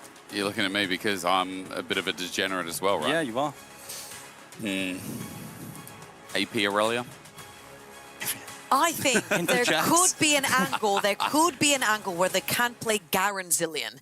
Call me crazy right here, but Baus has brought out things like the Garen, and especially with the speed up from Zillion later on, speeds ups on Trundle as well, would be really fun. Oh, yeah, of course. Ooh. Oh, Akali into Control Mage is a classic. I don't know, think of this. It's super, super good. Oh, they go Artillery. Okay, I so like they the just Akali. outrange. You were looking for something that outranges Orianna. That does. Yeah, Artillery is an objectively good answer into Orianna. You have frontline to allow yourself to just throw spells out, and that's what they're going to go for as well. I thought they were going to go for Akali because it sustains the Ori lane, and then you counter the Jackson side lane too, but Xerath lock-in it is. And it's going to be a frontline. Now, what does... It is a Jax flex if they lock in the Ornn. So this Jax was sus all along. But then what do you run into this tank? Surely you have a free matchup, right? I mean, the good thing about this Ornn is that you have a mobile carry on the other side to engage onto the Xerath to close the gap versus the And it's poke. long range as well. Yeah, and there's the Nautilus. I think this Is a problematic. coincidence about to happen right here? Ooh. Because it could very well be the angle. He's smiling. I don't know if I like He's that. playing with his hair. He's smiling. Glad It's angle. a glad angle. With the Wrath? I'm not the biggest fan of this, but if Baus is confident, I just think you can't It is. kill tanks as Kled. You don't really have that much damage in your kit to kill tanks like this. Who But- kills tanks in this comp? The Corki. I mean, you have Trundle. In fairness, okay, you have so Trundle, Trundle so can maybe spread, it's completely fine. And if he plays frontline, I think it's okay. He's going to do the same thing with proxying anyway. I think this Soren's going to be very miserable. The second he walks up, do the face check or try and take control of a team fight, Trundle is going to press R on him and he's going to melt. You've got Corki, you've got Xerath, and you from 3 screens away, Kled diving into the backline. For Barcelona, that's a very standard front to back. The only thing that's not standard is that we don't see Jax very much often right now in the jungle. But again, it fits the profile for Thager. He wants to play for those early game fist fights. Later on, also with the combo with the Orianna ult as well, can work really well to try and catch LR in team fights. Yeah. I think something underrated here is the board delivery of a Jax. The leap is instant. So Yep. you can get a nice little board delivery engage. It's about how well can LR space the side of Barca with the Xerath poke and poke beforehand, as well as I'm a little bit concerned about the Xerath champ. I think it's really easy to be ganked and set far behind in the early game. And then you do nothing. Yep, then you're completely worthless, because all you offer is damage, right? And I think for LR, it's like this spatter into the works. There's a meme about Game 3 and there's a meme about LR. Like, once they get comfortable in the draft, it's gum time for White It's gum time! Hey, Gum time. Legolas is already chewing. They're locked in and they have to be. They're on death's door for the series. They're on death's door for the finals. They made it all the way here, knocking down LFL not once but twice in Gentlemates, then KC Blue, the famous organization. Spain's already done enough damage, but they need to get past the Rats. The infestation continues to linger around Europe. We're wondering if Spain can handle it or if they too will succumb. Welcome to Game 3. Welcome to Match Point that LR will be playing with for the next 3 if it can get there. Wow, he's invisible. Yeah, he just teleported as we get onto Summoner's Rift. Kled, Xerath, this is an LR draft that is just like, Jesus, take the wheel a bit. They cooked. They cooked. I guarantee Cage was backstage saying, or rather to his chat, you will not believe what we cooked for this draft, because it is surprising. You never see Xerath, right? First strike proc, though, already. So the Mental Warfare and the Mana Flow band is already stacking. Oh, but Legolas just got Mana Flow as well, so who's really It's a 1-for-1 so far. Yeah, that's right. We'll Pretty even. keep you updated so far. Ladies and gentlemen, that's the only Mana Flow band in the game outside of Checker Lad. So satisfying. That's dopamine, isn't it? Getting Mana Flow band up. It is satisfying. 25 mana, you're like, oh my god. It's the opposite of satisfying as well. Oh my God. When you give a first strike proc and you hear the ding, like you're just so unhappy. True. It was much better when it could give you like a lot more stuff, right? It would give you pots. Oh, you're talking about mana Klepto. pot. Yeah, Klepto, Klepto. I mean, that was Wait, just technically Klepto. They just disguised it. I don't know Yeah, another but name. Klepto was so much more broken. It was. I mean, it was. you would just get your sacks of God gold. blank Klepto. Oh my god. Ezreal Klepto. Good times. Yeah.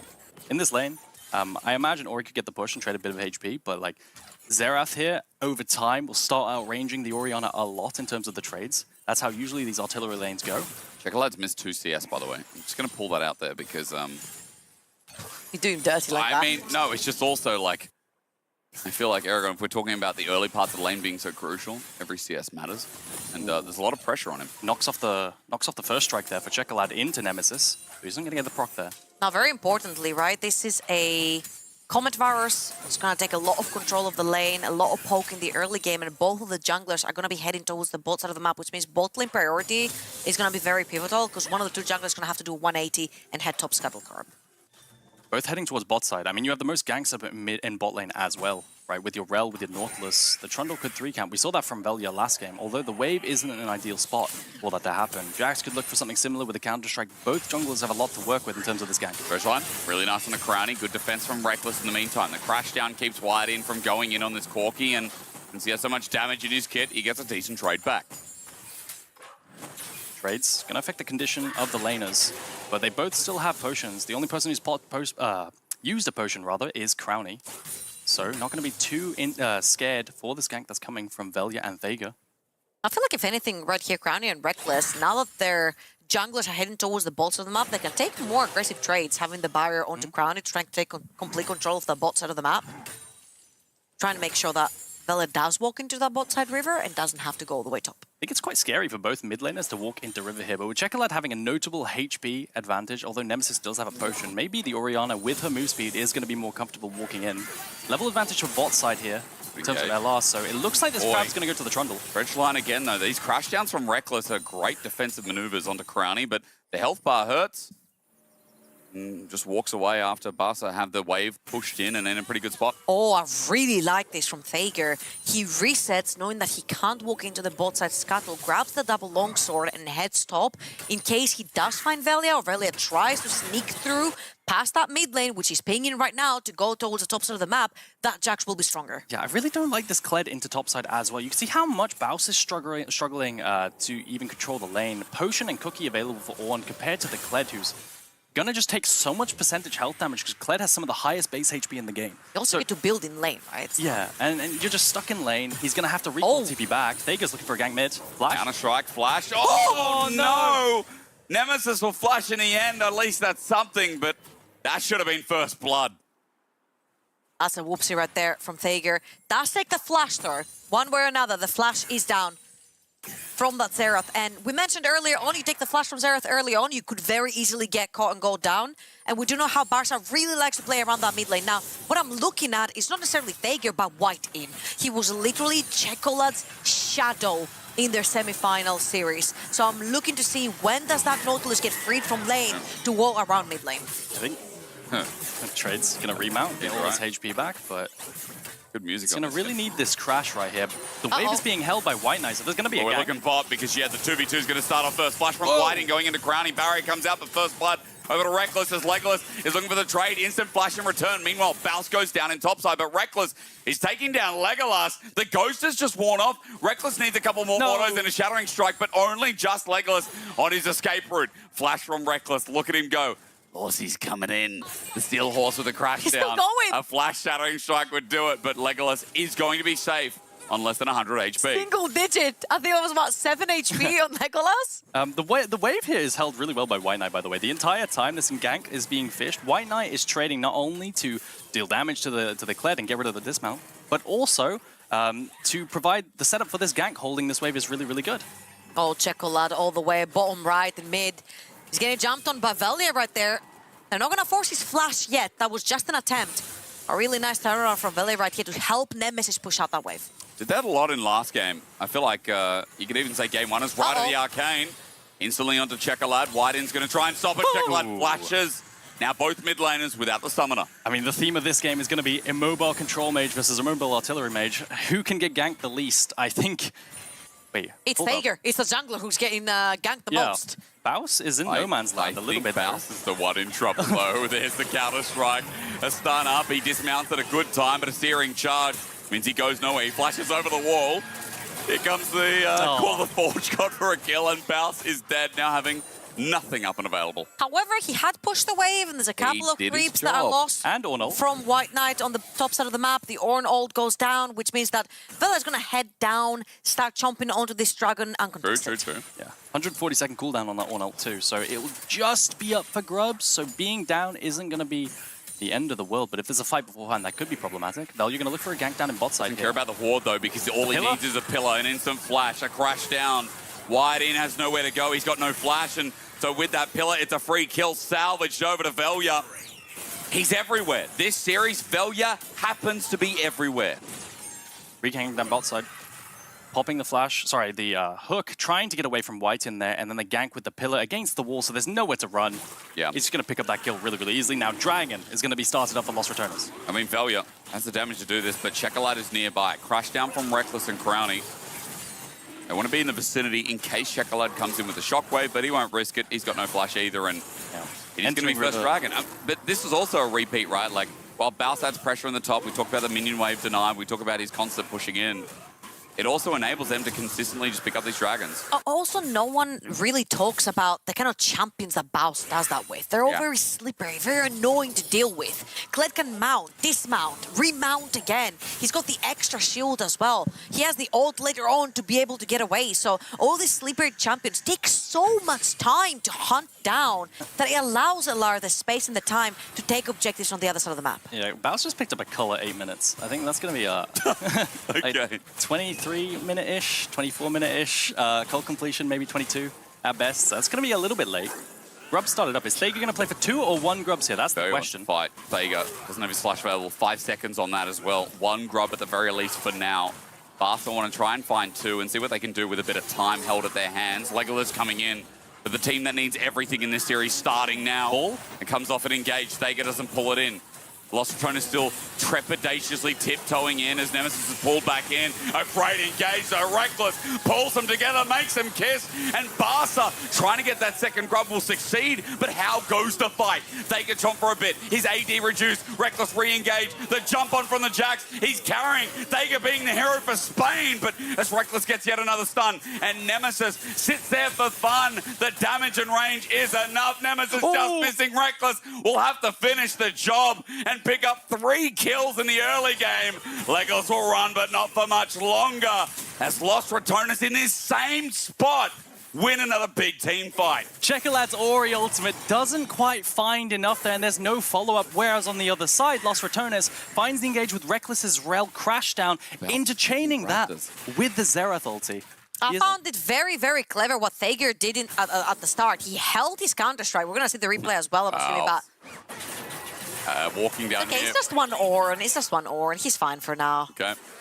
All right, let's watch the counter-strike right here. You'll see that Thager holds the counter-strike, which forces Lost Returners to do the choke point. But forcing them into the choke point creates a death ball, which then dives into Barca's backline and finds the flashless Orianna. I quite like how the flash Q was forced out of Thega by Velya playing with Q cooldowns and kiting away. And even though they don't have an AD carry right here, the range from Nemesis and just kiting with the double buffs and double buffs Rel and the slows is enough of a threat.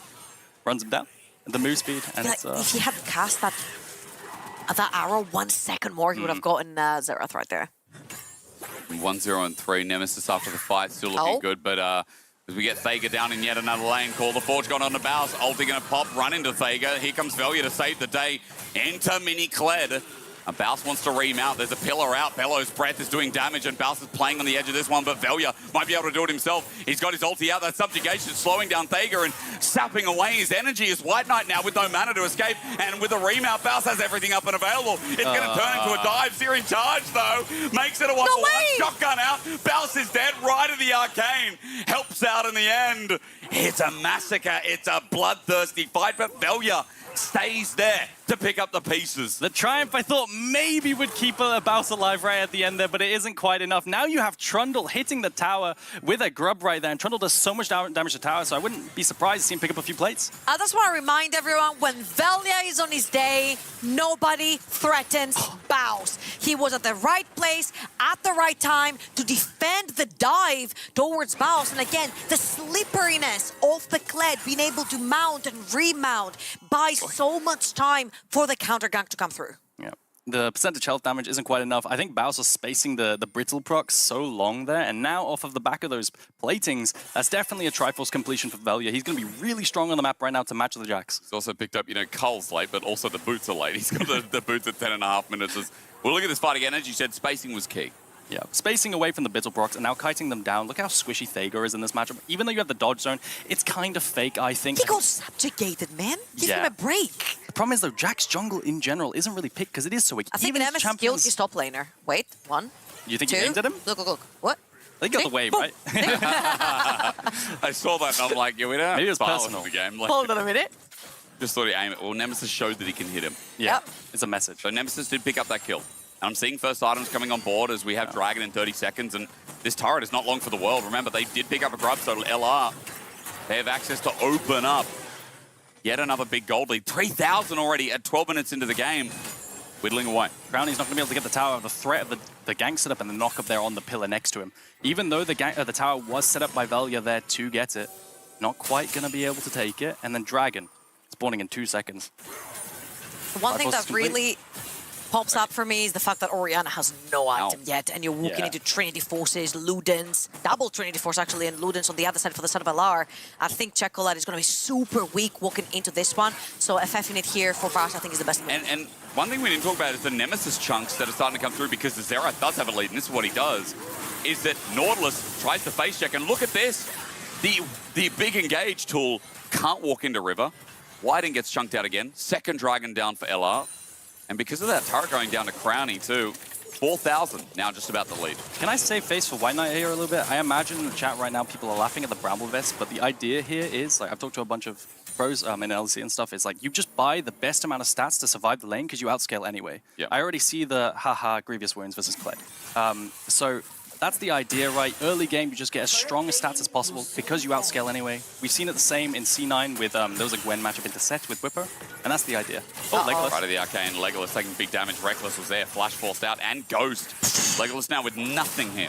It's Crownie. He just took a blast cone into a Nautilus and a Jax. Pillar might try and save his life with a depth charge. Crownie flashes away, but it's matched. Thager now, he just has to survive as long as he can, but he can't. Because Velya's whacking away with his club. This guy's pulling out some magic from caveman to wizard.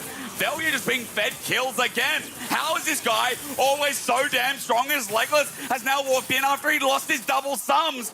Nemesis or Reckless, it doesn't matter. The kill's going over as Chocolate gets Velya. And we devolve into chaos in an 18-kill game.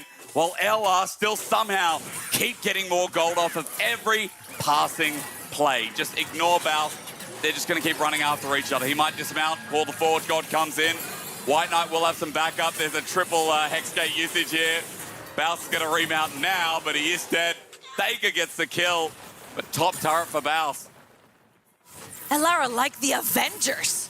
They all start coming through when you don't expect them. That was a great pick, like Crownie takes the blast cone into a Nautilus and a Jax. Let's watch this one more time. They force his flash. They do kill him, but the Velya turns around. The subjugate makes this Trundle a god, and he just globs him down. It's a nice hook onto the Valkyrie there from Whiten, but it just isn't enough. Thager's just going to die. He's going to fall. Velya is... I want you to watch this flash right here. Onto the Varus ulti. It's so nice. Here, flash away as he's chomping. He's going to get run down by Chocolate here, but make no mistake, the hero of this place was Velya. This play, rather.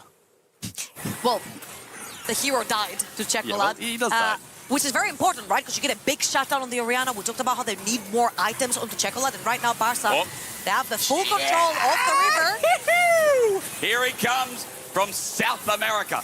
And Balth is coming in. No, the south of America. Pause for that. Balth is going to go into Mini and probably die at the start of this fight. He's As out. he runs out, he somehow survives. Crash down, CC, stun out, and Crownie gets the kill. How did no one from LR die there? More importantly, how did Balth survive?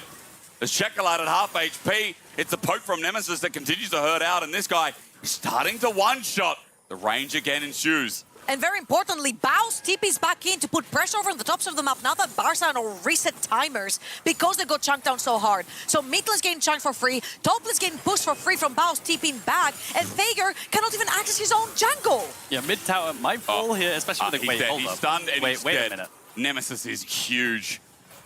Nemesis is unbelievable right now. Actually, how do you miss a spell on Pillar, CC? I guess that's the idea here. The setup's really, really nice with frontline.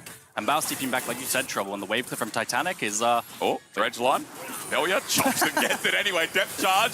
They're getting annoyed. BARCA getting annoyed because at 6k gold down, they wanted something. Now they do punish Velya. A minute 20 before Dragon, but he should be up for that. And quickly, side note, South of America, South America, South of America. When I hear Kled, I think of being down in South America, like Florida or something, you know? When you hear the yeah, I think of a cowboy. Ah. Okay? I had no idea where you were going with that either. Yeah, because I'm from Australia, and for me, I don't really know geography, so apologies as this guy, he should have died. Yeah, I think with the percentage health here, from like the Varus, from the Ornn, I expect any time Bowsy is frontlining for him to die, but he survives. But the thing is, Orianna and Varus could not hit. Yeah. The pillar goes down, they cannot overextend to come out of the choke point, so there were no real damage dealers to take down Bows, as Chekola's gonna TP away to get out of trouble. Nice escape. Right of Arcane used for that as well, but 30 seconds, no TP, and Dragon's coming up. This is the third Dragon for LR. That gold lead is still there, ladies and gentlemen, 5,000 top of your screen. It maintains distance between them and Barca, and you're thinking like one and a bit items. An Orianna that isn't scaling or anywhere close. Barca trying to win this fight and stop the scaling. Yeah, sending 3 down bot side for Los RATONES means that they can move into river, get mid push, then move into river and take control first. 2 wards in the banana bush, going to be really hard to take control of, as one is used to mark a flank down in bot side, I believe. But still, face checking this is the task for Los RATONES. Can they do it? Reckless has his buffer on NECC. It's done. Oh, it man. begins. Nemesis damage. Can Barca find anything more? Crownie's in trouble and he will be isolated and taken down. That's great. 1 kill for the Spanish rebels fighting this battle. LR, though, have sent Baus towards mid. It's only a 3rd Dragon, but now the fight begins. And Ornn and Orianna are super chunked down, so if Nemesis finds the mark right here, they could turn this around. Velya with an angle. That's what matters here. You look in the picture in picture. Turret going down. The Dragon gets them low. Wide in for an engage. Onto Reckless. Crash down to disengage. Nemesis still buying that space as he needs, but his zone control massive. Chains Corruption not connecting. And a long form engage from White Knight that has no follow-up. Walking into Nemesis is a disaster. Is a horror. Is a mismatch. A Shockwave good, but again, where are the kills? Thega gets subjugated by Velya, and subjugated he will be with the chains lashed off. It's now Legless in a 1 versus 3, but Nemesis keeps firing and firing and firing and firing, and Legless doesn't have a single chance against the right of this Arcane. How do they keep doing it in every single game, finding the 4 versus 5, using the Zerath's range and kiting, pulling apart Barca around that Wraith pit? They just could not navigate that fight. Nemesis damage. I saw you visually cringe, Trouble, on this W right here. Oh yeah, that was absolutely insane, the damage from Nemesis. But the fact that Barcelona splits apart here is what's important. They're running headfirst into a Fnatic bush that they knew they were running into, and then again, your 2 carries are split. Chekola's running for his life on the top side, whilst Legolas running for his life on the bot side. They have never really played that front to back that we really talked about from Champ Select. It feels like this moment is layering in the sand that these fights seem impossible. Barca are 8,500 gold in the ground. Close moments within this game in the last, but as you said, Trouble, no front-to-backs have happened. Oh, no moments of Shockwave from Chekolade, and he flashes. But with the right of the Arcane again, all it needs to hit is 1 more. An objective bounty, yes, for bot. But a kill through mid, opening up towards the inhib. Is he soloing Atakan? I think Velya might be soloing Atakan. Oh, he's Brownie's chomping. going to help. But Baus was here to defend bot, so... Yeah, Velya's health bar wasn't moving. He could definitely do the solo if he wanted to. But just going to accelerate a little bit with Crownie here. They're trying to cross-map. Can Baus clear the way? Probably not. Chains of Corruption. Bit of range here. There's good damage. He does pay respect. He's trying to get out, but a depth charge has now burnt quite a lot. Objective bounty is nice, and Baus in a small mini Kled gets out. That engage would have hit. He would have found his mark, and 2 turrets here for Barca stimulates some gold growth. On the other side, Atakan, the whole top quadrant of Thager's jungle, and a tower just about to take a huge hit from the side of Barca. So Barca are in pretty desperate scenarios right now. You need to make some picks. You need to grab some shutdowns. Tower's gonna go down. Atakan's gonna go down. The whole top side of the jungle is gonna go down. And Baus they're not letting them breathe. Bear trap on a rope. Wide in, looking to be reeled back in. There's no Chains of Corruption. LR a little bit short of the engage for now, but they're chasing Barca back. Though you're also on the way in, but you look at the timing here, it's with a wave crashing in for inner turret. Bit of gold, maybe an opportunity to fight again. They haven't been able to spend the gold from taking the tier 2 tower, which was their cross map. If they fight at this point in time, they are no stronger than they were 5 minutes ago. So it's really important that they find this reset. The backs being delayed means that Los RATONES are going to take a tier 2 of themselves. Stun doesn't connect, but Nemesis, all he has to do is auto-attack and he'll get mana back. His damage still immense with Majai's as well. Needlessly large in inventory. He's onto his third item now. The problem here is there's so much wave clear still with Orianna. Oh my and God, Lethal Legolas. Devourers, there's so much damage coming through. And so much wave clear from the side of Barca that they either need to make a pick, play it 5 versus 3 or 5 versus 4 from the side of Los Ratones to push in those waves. Next objective, 1 minute on the map for the Dragon, and I'm assuming Barca are going to have to try and somehow make a move now that at least they have a second item onto the Orianna. That Xerath ulti onto the Varus was close, eh? That was really, really close. Legolas walking to base on like 100 health. Almost sniping there with the Medjai's picked up for the Xerath as well. I'm not sure how you navigate this versus the Pillar and then spells from Nemesis. The fight's going to be very difficult. Faust is going to take this fight, you know he is, but Thane's also There's 4 there. members around. I guess that's probably why he's not showing for Empowered now. recall. He's Oh, they're coming. Oh, they're coming. Well, look on your minimap. I mean, because objective bounty's being picked up, and for Barca, credit to them, they're actually starting to break down some of these turrets, but Barca's going to cut off the escape route. Maybe the last charade, the last fight is in here for Barca, but onto Checolate, the bear trap on a rope from Bout is putting down some damage. He's caught out, though, before the rest of LR are coming in. Reckless, too. With a windmill ulti in, he dies, but White Knight now finds Nemesis at full range. The rest of the team trying to get there, but Nemesis still not far enough close. As Barca are getting poked out a little bit. Thega gets a good ulti down onto Crowny, but the damage is not there. He flashes, and this is how far behind they are. Into Nemesis, that won't cut it. Yorn gets away, back to his station. But White Knight, now that he's gone, oh, he's looking. No one to defend Legolas, and White in. Has flash. Over the wall, Velia takes a jump. White In's going to be next, and this grand final is once again being smothered by Los Ratones back-to-back right now on the cards, and all it takes is one more team fight, one more base to crumble. And that was a winning fight for Barca. They had gotten 2 picks. They forced a flash off of Crowny as well. They forced a flash off of, Baus didn't have flash, so they punished those 2. But like Nemesis kept free-firing from underneath his tower. And Legolas, I feel like he's been chunked every single fight. He just can't walk up. You have to feel for White Knight as well. Really trying to send it with the engage. They're running down Nemesis as best as he can, but he gets trundle ulted and he's just one shot. And he has to back away on such low HP. He can't find the engage. And then you just lose so much off the back of trying to defend Baus the entire time and not really being able to impact the game. What more can you say? You know, it does feel again like these players are head and shoulders above anyone else in the ARLs right now. We've had this discussion, we've seen close calls. Again, it was like super massive last, but they were like, oh, you know, it was, you know, the Turkish League almost able to take him down. Same again with Boostgate. But then, since then, it's been stomps, it's been domination, a Chains of Corruption, buffered ulti from Baus, but with an Ornn ulti coming out, remember, Baron's up in 11 seconds. If Baus dies here, there are still no big ultis for Barca, so 4 versus 5, but you're 8,500 gold in the dirt. You need to find something without those ultis. He was dancing. Wait. Yep. Okay, fair enough. White Knight was dancing. So what else can you do? All right, fair. finds a kill. Legolas? Legolas. This is Get the it. part where Zerath can one Okay, shot. really good. Oh, Oh my dear God. the Storm Surge. Storm Surge kills him. So that the pick end on the there. Baus now means nothing. He had flash. I don't think he expects the I Storm don't- Surge. Who does, Yeah, to be fair, at the end of that? I mean, if you get hit by that last one anyway, you're definitely just Well, done. that's 25 stacks for Nemesis anyway. Yep. Nemesis done 30k damage. He truly is He's a showcasing king of the mid lane. the isn't he? power of the artillery into the blind pick control mages. But this guy can play everything. This is a problem. Nemesis, what a tournaments he's had towards the end of NLC. There were some question marks. I know he wasn't having the best performance, but he came into EMEA Masters and he's been taking names. Now Baus Chasing Baus again. doing the same. Shockwave going to be bringing him back in. White in is here. And to contribute as Baus flashes over, there's a dredge line waiting.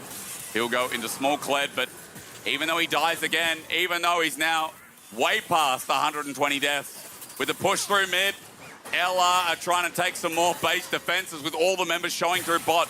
This is going to be the straw that breaks the already broken camel's It's back. 5 versus 4, but very crucial ultimates are missing from the sort of Barca. Can they turn it around? They're tipping in.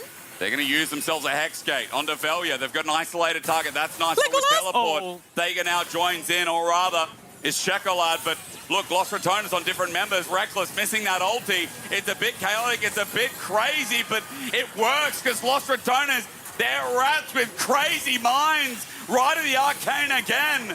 And for Barca running back to their base, there's no place like home, but there is no longer home. Teleport to the last Nexus turret, but with the minions already in the base, this might just be it. Crowny chunks, Velia chomps, and Los Ratones Lila! They already did this 3-0 in IJC in winter. They're doing it again versus Barca in spring. It seems so simple, taking down Europe, one country at a time. We ask, who can stop them? Who can stop this infestation of rats? It's a new dynasty, new era. It's NLC's time to shine. And led by the Los Ratones, your back-to-back spring EMEA champions. They do it all again. What more can you say? Absolute domination. We said it at the beginning. Every final they've played, they have 3-0'd. And it's continuing. It hasn't stopped. I mean, the question is now, can they do it for Summer again and Summer NLC? No. I think the question here becomes, who can even take a game in finals versus them? That's the big question. True. A game. How do they do it every single time?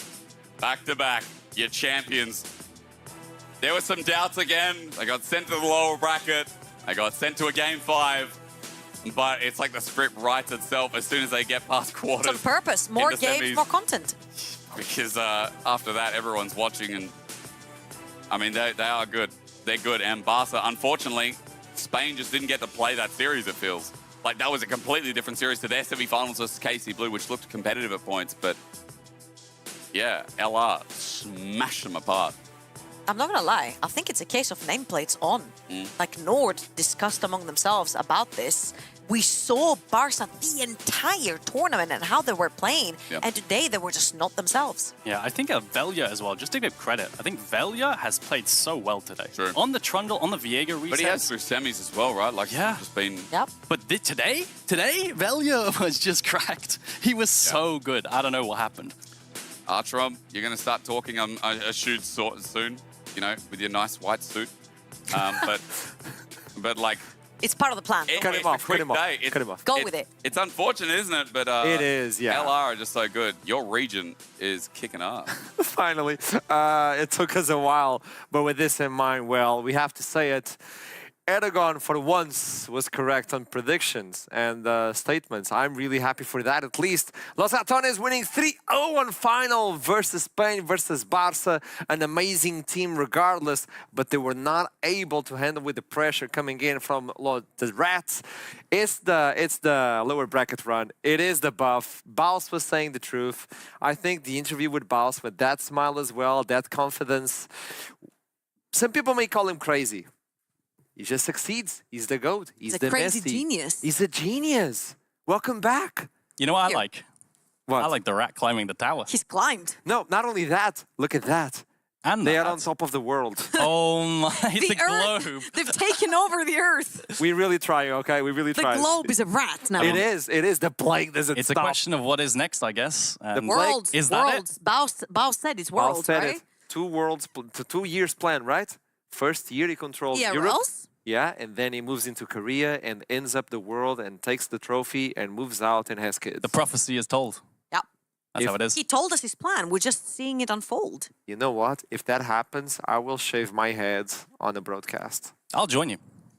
We both should. Okay, but like so many people have shaved their heads. We need to up the stakes. Tell Like, me. Tell me. Anything, bro. Like paint your beard pink. I don't have a beard. How do I join in on this? I can't grow one. I'm so sorry. Paint whatever little hairs you have on your face. We'll pink. find something. We'll find something. Well, we'll do it. If Baus wins Worlds in 2 years, we'll find something. We'll find something. You have to join as well. I mean, when we Paint my hair. I'll dye my hair pink. No, you want to do that. That's why you predicted it. By the way, Reckless died once during the entire series. Holy moly. Yeah, keep that in mind. He died once. One time. Yeah, Baus was So capable still of top providing the KDA. rest. I'm pretty sure. I'm pretty entire sure it's top tournament. There was so much 100%. action down in bot side as well. That's mental. Yeah. Did they have the best KDA and the worst KDA on the same team? Yes. I think they actually did. You want to know something? I was actually looking at the team with the highest deaths, and it's not LR. LR are actually somewhere like middle of the pack, like lost with other teams. Yeah. But I'm like, no matter how hard Baus tries, Reckless He can't. compensates. Reckless compensates on the other side, yeah. It's perfect. It's the yin and the yang. Let's do something on live, on broadcast that we never did before. Who would be your MVP of EMEA? The entirety of EMEA. Yeah, has to be not Nemesis. fucking only finals. Nemesis. Okay. I'm going to go with Velia. Velia. I think he's played fantastically well for the series. He's brought a huge array of different champions. And even though I do truly still believe that mechanically probably Nemesis is the best champion. The best player. Burn him. The best player on any champion that LR has. I think the things that Velia does behind the scenes that people don't see, the way he covers for Baus, the way he covers for the team, the way that I watched him play the NLC finals, the new champions he's bringing in, you know, but bringing back the Kindred, playing the Kazakhs, now the Trando, he did fantastic the whole series here, and I feel like he's definitely an unsung hero. I would actually go with Nemesis. I think Velia for this series is definitely the MVP. I think he was on one. I don't know, like just the Viego game, the Trundle game, complete dictating the whole game both times in team fights. You said Nemesis and then you say the Velia for Trundle? the series. For the series. Velia for the series, but Nemesis for the overall tournament. Yeah, I think the captain, my captain of Nemesis, the way he keeps the team together like a glue, it's ridiculous. And the way he shapes himself in terms of a champion pool, like he can play like the Assassins, only AP, I know, but like Assassins, not AP. I mean, I don't know, man. Just to talk about the hovers as well, because like your point exactly, he hovers Akali completely on one side of the spectrum to Xerath, right? Just such different champions. Hey, hovers don't matter though. But he definitely can play it. He has played it. Both viable answers into the Orianna and goes for the Xerath. That's the problem. That's the solution. And we're waiting for the interview. Don't worry, everyone. I know there's a lot of rats over there. Let me see just who's saying who we got Velia for the interview. MVP, Nemesis MVP, Reki the MVP, by the way. I also agree with that. I think Reckless has been so good, so good. It's disgustingly good the way he plays on momentum and actually spacing out the cooldowns. Are they on? Can I call him? Hey, it's time for the interview. We did it on spring. Right. We'll do it again. Let's go. For the interview and just saying congratulations. It's Cadril in Nemesis with us. Welcome to the studio. Hello. You did it again. Hello. You did it again. The 3-0. How is this possible? Get back! How's your heart, Cadril? Good. It was a 3-0, bro. I didn't even have to stress. Every game, the early game, they were smashing. I mean, the team's crazy. Everyone's crazy. There's a golden rat road. We call it the golden road, but we have the golden rat for you folks. Is it possible? A Nemesis, join in. What do you think? The golden rat. Is this something that you can pull it off? It's for sure possible. We're for sure going to go for it. 3 NLC splits, 3 EU Masters. Nemesis, congratulations for the second win back-to-back. Wait, I can't see you because the rat is in the way. Hold on, I'm going to hold the rat. Okay, I'm just holding the rat, man. It's fine. Nemesis, you're coming into this game, and we build up Chocolate like no other. Like, he played like a demon this entire tournament. I'm sure you witnessed it again in your first series versus him as well. How did you prepare going up against him in this series? And what is your opinion of how he played versus you guys in the first one? Yeah, Chocolate is for sure like one of the better mates I faced in this tournament, even like in Scream and stuff. How I prepared versus him, well, last time we faced him, they kind of demolished us, so I like went to recheck all the like laning phase spots and kind of like got a pattern how he wants to play. Recognized some of the like ways they beat us and was very careful about this, like thoughtful when we were either drafting or playing the game. Today, I mean, he was trying to make like a lot of plays, right? But they usually fell behind early and then he wasn't able to do a lot. But yeah, he's for sure pretty good, yeah. Really important, hard-hitting question. Okay, conspiracy, right? You guys pretended to be struggling early on in the split, didn't you? I swear, I remember seeing how you were struggling. Oh no, exposed. Saying that, but you did this all for viewership, didn't you? Just some kind of drama and not just to keep winning over and over again so your audience doesn't get bored. Is this true? Yeah, it's all for content. It's all a joke, guys. We're fake? actually just like a top 3 LEC team and we're just kind of faking it all. We're ready for Worlds already. No, I think there was like a patch came in or something and we had to like figure out the patch, and I think we were like slow on learning the patch, and then another patch came in and then we kind of learned that a bit quicker and we were trying to figure out how to play the game, and I think we slowly found it at the right time at the EU Masters. So that's good. Since we're talking about that, I saw a stream of yours, Kedro, where you were talking about, hey, I really like to work with themes, like every split is a theme. Do you believe this theme of the split was lower bracket? I don't know why lower bracket happened so many times. I mean, it could only happen twice, but it did happen twice. But I think everyone's mental was really good. Like, I think every loss was like a wake up. Oh shit, we have a bad meta read, or we're slacking, or we need to practice even harder. So yeah, the lower bracket definitely helped us improve faster. When you get like a kick up the ass, you change things a lot around. I think we had like one read coming into the tournament, and then it kind of 180'd when we lost in groups to Barcelona. So and then we almost lost to KHK in the group stage, and then from that point we figured it out. I think the whole thing is scripted. Like Cage was just scripted the entire tournament. Bro, people said I paid for this side of the bracket. I paid to get Nord. I paid the enemy teams to lose. I paid for the second EU Masters, and it is all true. We're gonna get the third one too. Did you pay the script writers? The payroll's running out. Yeah, I did. It's running out of payroll slowly, but I think we got enough for a third. Bro, if you paid, why the heck was the Boostgate series so hard? I can't make it obvious. Oh, okay, sorry. Okay, Nemesis, I want to ask you something. So there was this video from Nord, right? And they were discussing how you guys beat them in the finals 3-0. You beat them again in the quarterfinals 3-0. And they were talking about the mental block when nameplates are on, basically. And you've played in like so many. You play internationally versus like the best of the best. You've played in the ERLs now. You've won the back-to-back in everything you've played in the tournament. Is this really a thing? And do you think that this actually affected Barca today? I think it is a thing from my experience. I feel like there are players who play under pressure a lot better and players who play under pressure a lot worse. Can't really deny that. I'm not sure if Nord is, playing worse just because it's our nameplates. Like, I can't say that, but I definitely think it's a real thing. And yeah, I played with players who I felt like played worse, like on high stakes matches. That was Dracos from an ad before, guys. Sorry. Yeah. He sneaked in. I forgot what my question was. You forgot it, didn't you? I have no idea. I think, no. Something I was wondering, right, because I've been glazing you quite a bit on your champ pool, Nemesis. I don't really get how you can just pick something, and it's like a Vlad into a GP. Bowser's like, oh yeah, pick Vlad here, it's really good, right? And you're like, oh yeah, it is, I'm gonna lock it in. And then play really well. You pick Xerath into Ori, you outrange, but like, you play it really well. Is there anything you do to maintain having such a big champ pool, or can you just do it? It's a combination of playing a lot of solo queue and watching a lot of other people play. I think, like, obviously, like, you're supposed to play the game, right? But you can only play a certain amount of games every day, right? So what I like to do is, for example, if I'm really bad at a champ, or I think a champ could be good in the future, maybe Riot is going to buff it, or maybe it is good, but people are not picking up on it. I like to watch other players play it. Like, a good example of that is Akshan.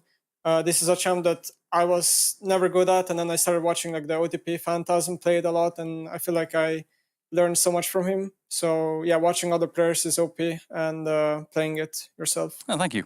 Okay, so since you're watching so many like different players, you're trying things out in solo queue, why do you hate Aaliyah? I don't hate Aaliyah, but I don't think she's as good. The reason why people pick her is because, especially Korean and LPL teams, they have a very certain way of playing the game, which is very like tempo focused, and they just obviously like play only melee support, so they group up mid and look for picks and stuff like that. But first of all, in the leagues that we play in, the game is played a lot differently, so I don't think we should always copy one-to-one to what they do. And second of all, I just think like, I don't know, I don't find her as strong as other players perceive her to be, I guess. Wait, Kedril, you laughed when I asked that question. Yeah. Why? Do you think she's strong? Working with Nemesis has been like such a pleasure because he has such strong opinions of the game, and you will eventually learn after working with him that over a certain period of weeks or months he was right, despite like saying we should do this. He like sees a little bit ahead. He's really invested in like the small numbers of the game. Like there's many champs where I'm like, oh, they played this here or they played that there, and he's like, it's useless. Like I promise you that champ sucks, and I'm like, are you sure? Like everyone's playing. He's like, yeah, it's terrible. So when we draft a lot of the time, we'll say, should we ban this champ? Should we pick this champ? And he's like, no, it's useless. And it does turn out to be useless, yeah. Kedril, except for Wukong. He was wrong on that one. Okay, he takes responsibility for one, okay. One big question, okay? You have to give me a number now, okay? What? How much percentage of this best of 5, the 3-0, the winning the tournament, was you? Was it like 50% coach, 50% rest of team? How much impact did you have, do you think? I don't know, coach? 0%. No? 0%? I think they gapped them in every role. I think I could have drafted like 5 Sorakas and we could win. God. I feel like everyone was mega locked in. Not to disrespect the enemy team, but I feel like everyone individually outperformed their counterparts. So I think it doesn't really matter what you do for prep or pick if people do that. Who's your MVP, Kadril? You have to choose only one. I don't know. I think Neme popped off in the last game, but the Hoi game, he had a couple mistakes. Oh, no. Reckless had a great series. Velia kind of fried second game. For me, it's between like Velia and Reckless. Okay. I like it. Well, let me take this opportunity, Nemesis. You've been here before. You've done this a long time ago, taking EMEA home. My question to you is, what makes this team? Because it's unstoppable, but you can see the flaws. But it's always corrected at the end, and the team still pops off regardless. What makes this team what it is currently? Well, it's a lot of things, I would say. It's... where do I even start? I think we're just really good at adapting what we need to change. We're not delusional with ourselves. We can be harsh to one another when the time hits. I think we're good at like reading the meta, what champions win us the games, what don't, what our strengths are, what our weaknesses are. Or we're not gonna like sugarcoat it or be delusional about them. I don't know, it's a lot of things. It's just when you have a lot of talented players put together, it's beautiful. If I might, before you jump in, because I agree 100% with what you brought in, tell me something. You've worked with a lot of professional players, a lot of people during your life. How hard is it to explain to Baus that another wave is not the correct answer sometimes? Baus, I mean, he's very stubborn in his own way, right? Sometimes, like, about things, he's for sure very stubborn, but he's also open-minded. And sometimes it does take a couple of tries to tell him, hey, this is wrong, and he eventually realizes it. Sometimes he doesn't, but it's good that the player has strong opinions. I really like that about, like, any player, and as long as you can convince them in a reasonable manner and they will listen eventually, if you're right, then it's fine. But yeah, Baus is, I would say it's not that easy to convince him. Yeah, well, we'd know from Kadril saying, are you going tankier, right? He's like, yeah, sure. Rocket Bell locked in first item. 8 months ago, people said Baus's playstyle could get figured out or it wouldn't work. 8 months later, he's a back-to-back champion. So true. Let's see if they figure it out. Mic drop. I want to navigate that question to both of you. Kadril, I would like you to answer second. After Nemesis. Feel free to not want to reply either, because I wanna dig a little bit deep. Back when you were a pro player, then you took a break, Nemesis, and then you said that, you know, like, teams were just not wanting to have you in the team, and and Kadril gave you that chance to play in Los Ratones. And there were a lot of rumors like, oh, Nemesis is not easy to work with, oh, Nemesis is not good at reviews. I've heard you pull the team together when there's doubts in the team, where it's in-game, and you pull them back together and you calm them down and you give them the answer and you provide answers to their questions in-game. Would you say that this team has helped you in terms of character development, or has it always been there but not put out to the world to see? Ooh. I would say it's always been there, but people have not seen it, honestly. I think that plays a bigger part. Like, of course, I've learned a lot of things being on this team, that I wouldn't have if I wasn't, but I'm not gonna say that I wasn't kind of similar in the past. Teammate Nemesis. All right. And you, Kadril? What do you have to say about his character development in the team? I don't know. I feel like at first it took a bit of time for him to like get a warming to me, or maybe trust me, or like open up a bit. But then I think he opened up, and I think we get along really well now. We have like our morning calls about draft, or we like play some 1v1s, and he loses sometimes or stuff like that. So I think it's been really good to get to know him as Tim rather than Nemesis. Ooh, that's very important. Now, production. May I announce the MVP? Am I allowed to announce the MVP, production? Just waiting. I don't think that... Do we not have an MVP yet? Can I? I don't know. What? Yeah, we talked about this. Okay, just to fill in the time. Nemesis, who do you think is the MVP of the series? Touché. Who do I think? For me, like... You can say yourself too. No, I mean, I'm never gonna put myself. I'd prefer if my teammates get like the praise and the shine. I don't really need it. For me, it's between Crowny and Reckless. Like both of them are obviously like veteran players, and yeah, I mean, I don't know. They're just so easy to play with.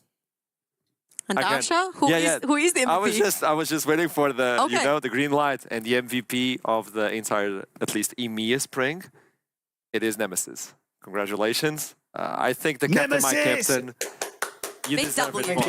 It's the captain, my captain, I think. Yeah. What do you have All to say, right, Nemesis? now like, give a speech to all the rats watching you. Ooh, big. Speech. I'm not very good with speeches. I want to say, I guess, thank you for the MVP. I don't know, like it's a blessing to play in this team. I'm just here to do my job, which is to play well. And if I don't play well, then I need to learn to play well. You know what I mean? So I don't know. I don't know what to say. Hey. That was good enough. Bars. That's more than good enough for everybody who watches Nemesis. That's amazing. Hey, last words before we wrap up the interview. What's next for the Rats? Well, summer. NLC again, EU Masters again, and then see what happens after that. But we're gonna go for everything. We're gonna try and win everything and not drop any games and see how good we can do. I think the longer the year goes on, you know, for example, we have like 2 weeks or 3 weeks now until we're gonna have to start again. And in between winter and spring, we had like at max 5 days. So the year can get quite long and tiring. So we're gonna hopefully get some good rest now and then send it for summer. Congratulations, Los Ratones, for all the Rats in the world as well. Final words from both of you before we cut this. GG. Go first. GG XDD, I guess. XDD. We PGG. Thank you so much for both of you. Absolute cinema. Congratulations. I'll see you soon. Congratulations, guys. Congrats. Thank you. Thank you. There you go. There's not much to say. Your question was amazing, because it's actually a really big debate on the Nemesis thing. I mean, there was so much like circulating the internet. Of course, not everything you read on the internet is correct, but it's like teams were not willing to give Nemesis another chance after Fnatic, right? So the fact that he's here and he's so open and everything's out in the open, his comms, the way he does reviews, the way he speaks to his teammates, the way, you know, Kedro said, hey, he wasn't warming up to me at first, but then slowly he did and he started trusting me. Like, this shows a lot of character development. Yeah, it's really wholesome, honestly. I wanted to follow up on your question, but my question was just completely inappropriate compared to like yours, which was, I wanted to ask if I could join Los Ratones Academy, but like then you asked this deep question and it just wouldn't have followed up well. There's no academy yet, buddy. Yeah, but what if there was? Oh. What if there was? What do you know?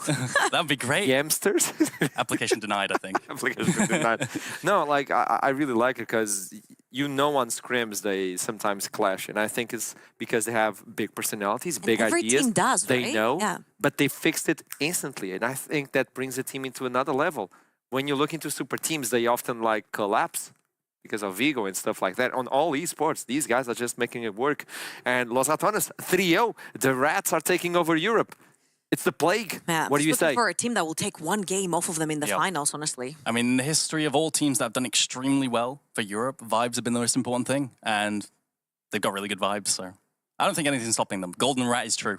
Golden Rat is true. I don't know if you agree with that, chat, but well, we end up yet another broadcast from EMEA Masters, this time for spring. The Rat controls Europe at the moment. If they do it again, it's the Golden Road. Never done before at EMEA. Do you believe? I do. It's a harder Golden Road as well, right? It's an extra split, it's an extra EMEA Masters, an extra NLC, but so far they have showed that there are no rivals so far. Golden Rat, baby. Nothing stopping it. If they make it, we bring this Rat once again. It needs to be an emote. Huh? Golden Rat needs to be emote for sure. I hope so. I hope so. We need to include that one. If they do it, we bring the Rat and we paint the Rat golden. We will spray paint this Rat on the table right here golden. We will. I regret buying it. That's an EMEA Masters promise. And production just fired him. Yes, there you go. Oh. Yeah, the MVP of the split. He's gone. Yeah. From us, well, it was lovely to have you with us through the entire broadcast on semifinals and finals. The Rats takes it home on the 3-0. Until then, you know we're going to meet again on summer. Keep watching all the ERLs to keep updated and follow EMEA Masters on all social medias to also know what is happening. Until we meet again, we love you very much. Keep climbing, and I'll see you soon. Bye-bye.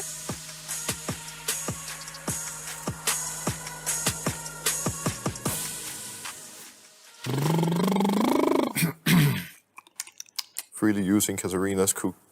Kindred cautiously cooked Kit Kat cupcake. Kindred cautiously cooked Kit Kat cupcake.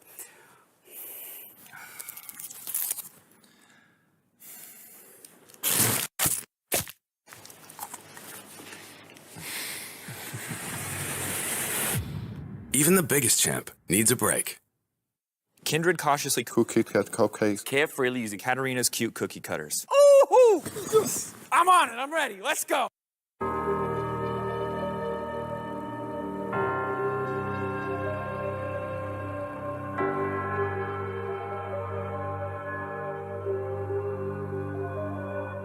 We ain't come to play, we don't run away.